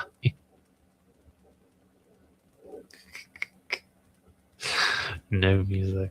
Well, yeah, if you ever want to go down that rabbit hole, actually, you know what? I'll help you out before I get off here. I keep saying that.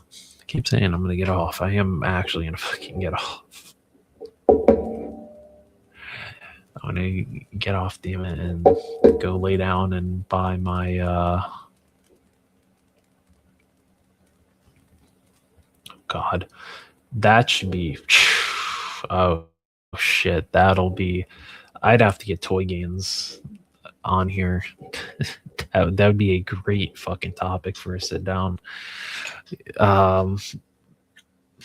That's our little locales. That would, oh, dude, that would be such a funny fucking live stream if Toy Gains and I started talking about, I went down that rabbit hole of locales. Fuck, that would honestly be the most entertaining. That'd be the most entertaining fucking live stream ever. Let's I think it's a couple people that have done some he passed away in 2019. So yeah, he actually passed away. Holy shit. I thought he passed away longer than that. I thought it was way, way longer than that.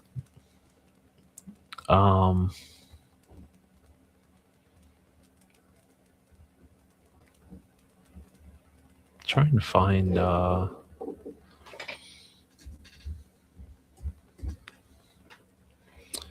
somebody has done a documentary. Yeah, they did. Here we go.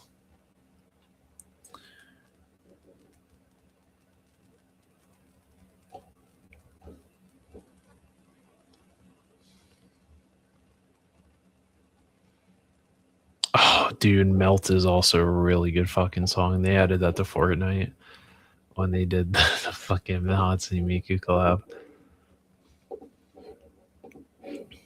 Alright, I'm about to 3 hours later. I'm posting this for anyone that wants to dive down that. I just put a link in there. If anyone wants to dive down that rabbit hole and learn a little bit more about Wowaka, that'd be a nice little like deep dive into Vocaloid. But it's yeah,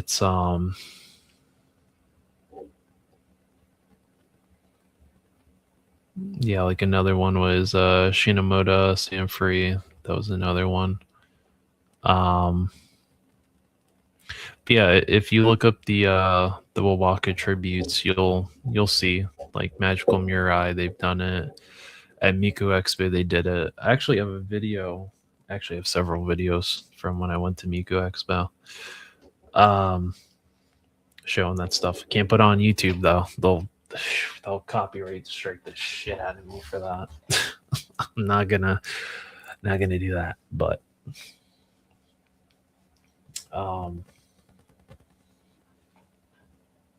I don't know. Maybe I'll put some little snippets if I do the Blockies Miku review. Anyway, 4 hours and 13 minutes. There you go. Have fun, Woody. But anyway, thank you to everyone who stopped by. Frank, good luck with your World of Warcraft.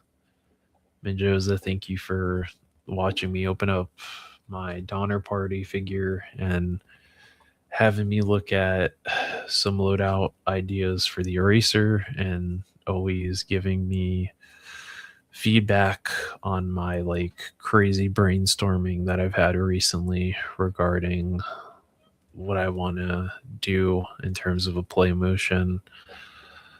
Who else was in here? Alpha Red.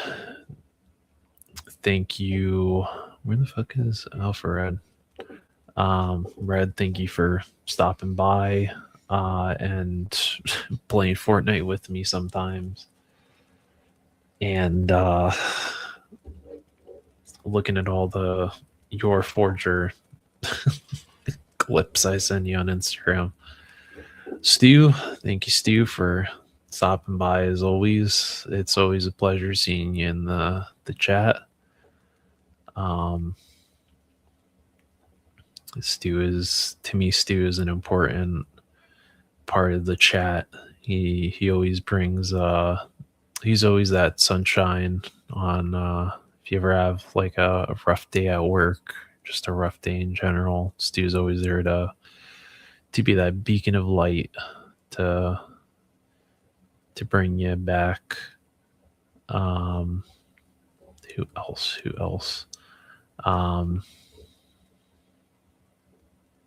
Ayende was here. What's going on, Ayende? Thank you for stopping by. Kaiju Kitty was here. Ayo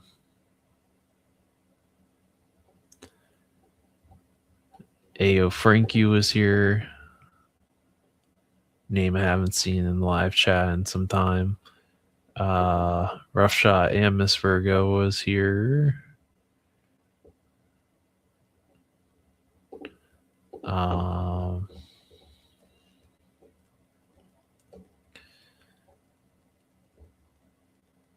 And then somebody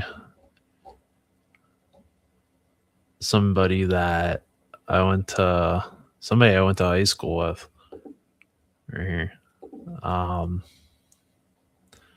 That I constantly play Fortnite with. This is someone else I also play Fortnite with. And she is a pain in my ass sometimes.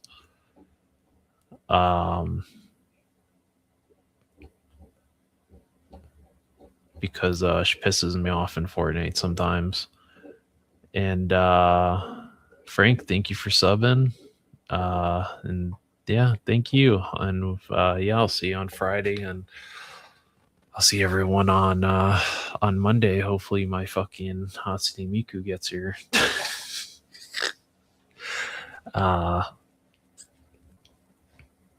You know, if you know what, maybe that's what I'll do. Frank, I'll bring you on. You know what, I'm gonna reach out to you after the show, and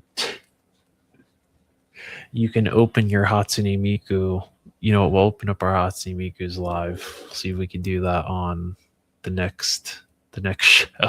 The next show. I'll have to bring you on. But yeah, thank you to everyone who stopped by. And I'll see all of you next week. We'll celebrate. If you're not even into Christmas, that's okay. I'm gonna power through it, and we'll make the week worth it. And then, of course, we have our end of the show, end of the year stream, which is also going to be fun. So, and Frank, I'll reach out to you about that. I'm done. 4 hours and 17 minutes. Have fun, Woody. I can't wait to hear you bitch and complain. And I'm